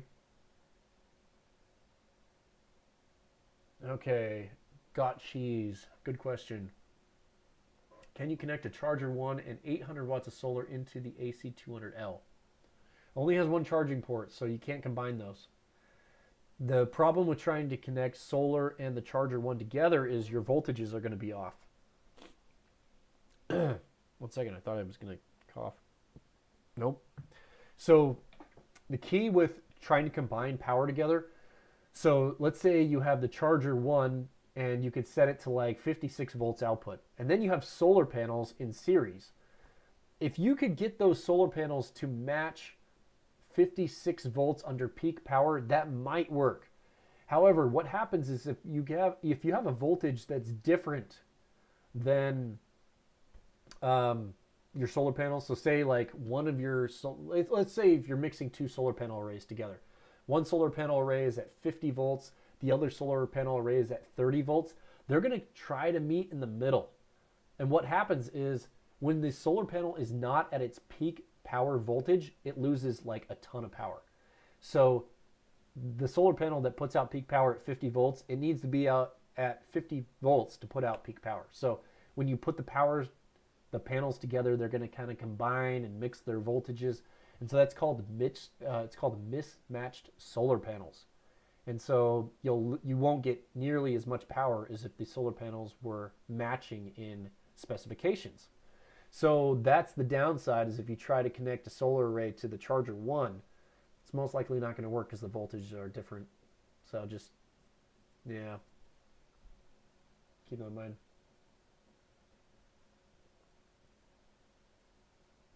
Mr. Dave R. Hobo did a review on the Elite 200 V2. Yeah, he did it. I did see that thumbnail, but that was like the only thumbnail I've seen from him for a while. Maybe YouTube's just not recommended his videos as much. Yeah, like I said, I passed on the Elite 200 V2 just because I had the Jackery 5000 I was working on. I was working on this project here, this DIY project. Anybody that's recently joined in the last, what, hour and a half? I don't know how long it's been. Anybody that's recently joined the last hour, I have this video. Wow, it gets mirrored this way. I have this video coming out tomorrow. Make sure you guys check it out. It is a DIY 240 volt DIY power station, and it is on a dolly. So I don't know. Just the elites, the elite subscribers are hanging in here at this late hour. Thank you guys so much for the support. I just, sometimes you think the video is going to go for an hour, and then sometimes you think, when you hit the 3 hour mark, you're like, wow, people are still going around. But it's just, I just enjoy it. Yep, Sandy Rose, we've been going for 3 hours, so thank you so much for the moderators. I know PM, the other moderator, man, he's on East Coast, so it's freaking 1 o'clock. Oh, no, it's 12:13 over there. And Sandy, I don't know where you're at. Yeah. Yeah, everyone's late. Yeah, Practical Gadget here. My wife is in bed, won't be here much longer. This is why I like to do live streams, though, because I love, working with, like, talking to you guys. It's just fun having the back and forth. I mean, this platform would be even cooler if there was a way to have, like, this ultimate, like, video webinar or something where I could actually, like, call on people to talk back. Like, that would be kind of cool. But for a live stream, it's kind of just this one-way audio. But luckily, the chat, right? The chat, you guys have the ability to answer, ask questions, and I can answer them and stuff. But it's pretty fun. I'm not gonna lie. This is what makes YouTube worth it. Is this awesome community of subscribers that are these longtime viewers? Yeah, it's just so cool. Like, I have a lot of friends. Like I'm a pretty social guy we have a lot of family and friends. But it's funny, like, because I do so much YouTube, I feel like I get to know a lot of my subscribers pretty well. Like, some of them are commenting, like, on every video. And I like more in-depth comments, obviously. So, like, one of the commenters that comes to mind is John Tate. I'm surprised he's not on here. But yeah, like, John Tate, he always comments on my videos. And he's super thorough in his comments. And, yeah, he's been a long-time subscriber from the very beginning. And a lot of you guys have been the same way. Just really appreciate it. Always so much. Let's see. Prestomoto, you helped me explain how to get full power out of my F2600 months ago with a Renogy 100 watt panel. So, yeah, cool. It's always hard for me to remember my comments. I don't know if it was through comments or some other platform. With kids, this is about the time I can finally watch something. Yes, I agree. Tonight, my wife did put the kids down. It's usually a team effort, but yeah, free time is after the kids are in bed for sure. And like I'm usually making videos when it's late like this. Adrian's telling Acre to give me more presents. I need more videos.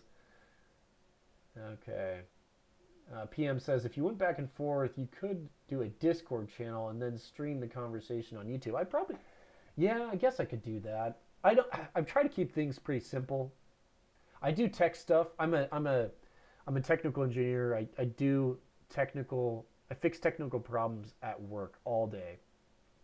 So I kind of try to not get too technical with all this stuff. When I get home, I'm kind of just done with it. So I try to keep things pretty simple. Ramblin' Bob says he's talking solar can be an addiction. I agree. I agree with that. And he's 100% hooked on this technology. Oh, it's so fun. It is so fun to see the sun turn electricity and then put it into a battery. Like, it is just so cool. And then when the power goes out, you can use that. I mean, that is just so cool.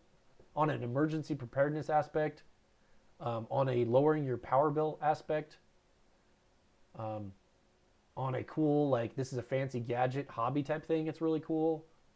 Yeah. I do kind of have, like, this is kind of a dream job.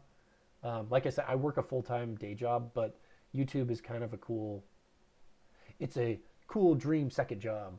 It's a lot of work. Okay, good. Thank you. PM just posted the giveaway. Make sure anybody who is watching the stream this late, I especially want you guys to enter into the giveaway. There are going to be 2 power stations given away to 2 lucky viewers. It's going to be completely random.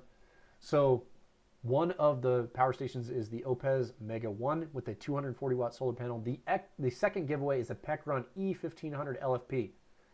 Thank you so much, Oupes and Pekron, for sponsoring these giveaways. Please fill out the Google form.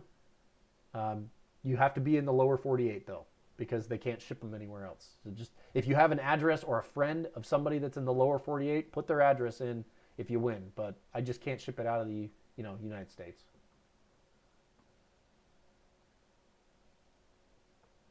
Andrew Robinson, I'm hooked at power stations and solar panel. I'm hooked at power stations and solar panels and all the stuff just in general. Plus, I love thinking outside the box around doing things in an unorthodox way. Yeah, the thing that I kind of think about all the time is people that have power stations, like the power station crew here, we're kind of living in a renegade life, right? Like, we're trying to lower our power bills, but we don't have grid tie solar. It's like we're like living in this gray area. Like, I always wonder, like, what would people think? What would I did recently have an electrician. I didn't know if I wanted to make a video about this, but I finally had my solar panel connections routed through my wall, through my ceiling, and then down into that storage room. So my solar panel wires are no longer on the floor going under my door. It is the coolest thing. So I had an electrician out, and it's just a friend of mine, and he's a licensed electrician, and he installed that. It was great. He did that for me. But he looked at the system, and it's legit. He's like, there are no issues here. You're not, like, breaking any laws. It's a little different, right? Because, like, it's basically like, why would you plug a gas generator into a power inlet or a transfer switch and run off the gas generator all the time versus when grid power is so cheap? But because solar is so cheap, you can run your house through a transfer switch or a generator inlet, however you want to do it, a critical loads panel, whatever you want to do to connect your power station to your home. You can now run your house partially off these power stations. So it's kind of this renegade life, Okay,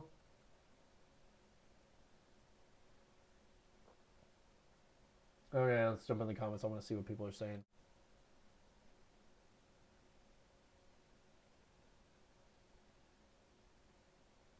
Okay, Sandy Rose says I absolutely love solar power stuff. I just wish I understood it. Hey, you get it. You'll get it.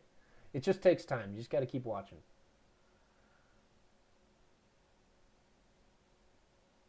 Okay, good stuff. It's all about watts and volts. It's actually all about volts and amps, and then that equals watts. Muddy Aim says, is it Opez or Opus? I call them Opez. No. Yeah, Opez. Opez. I don't say oops. That oops, I did it again thing just, it's kind of funny.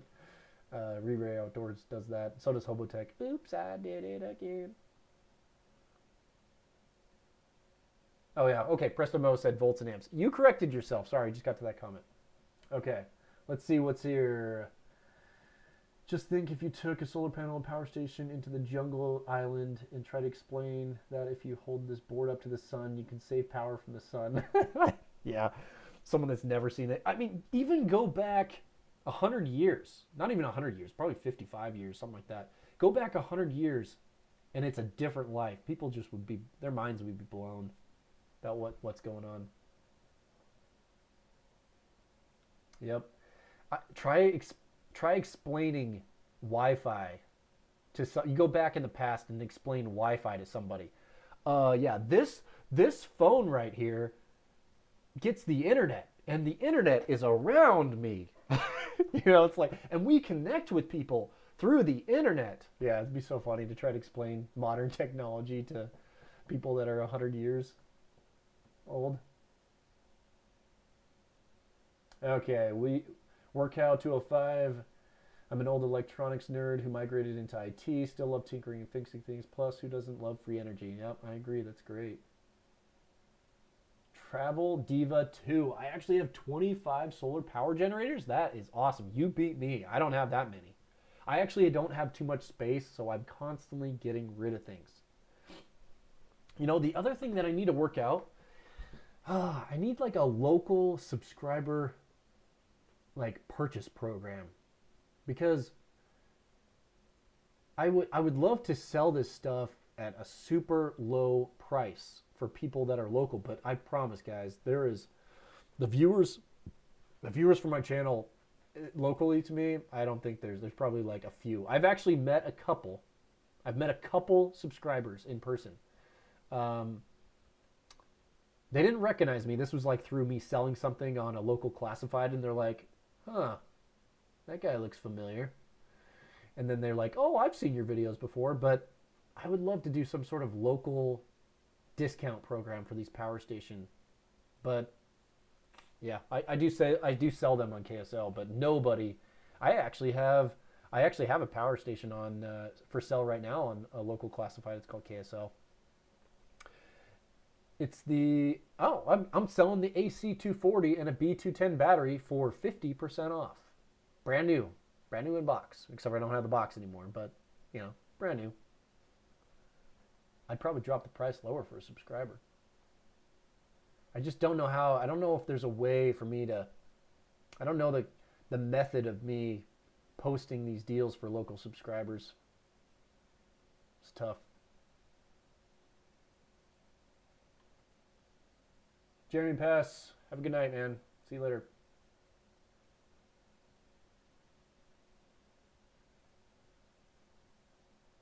Yeah, that's pretty cool, PM. I like that definition. Fun stuff. Are you anywhere near Observer Ranch? I don't know what that is.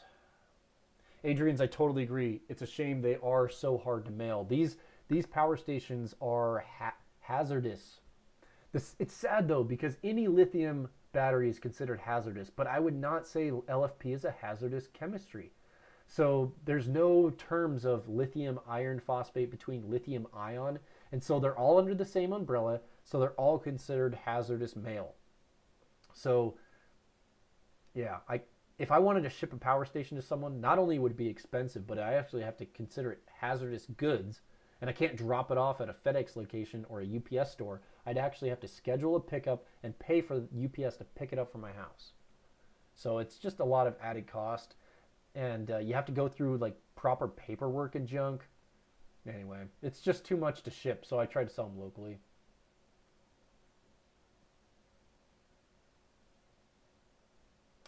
Mr. Dave R., thank you for the super chat. Yeah, I mean, you could message me on any of my social media platforms.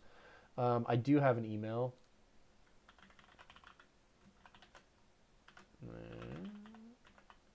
Now, this email is mostly for business only. Like, I get a lot of people that reach out through this email, and most of the time I ignore them because I just am too busy. But there's my email. So if you are somewhat close and you're interested, reach out to me. I never know who's local subscriber and who's not, or who's willing to drive for a good deal or not. I mean, if you're only a few hours away, saving $1,500 plus on a power station is a pretty good deal. Okay, guys. I'm gonna end it. I can go forever, so I'm gonna end it. Thank you so much for your guys' support. I'm going to post the giveaway link one more time for anybody that's hanging around.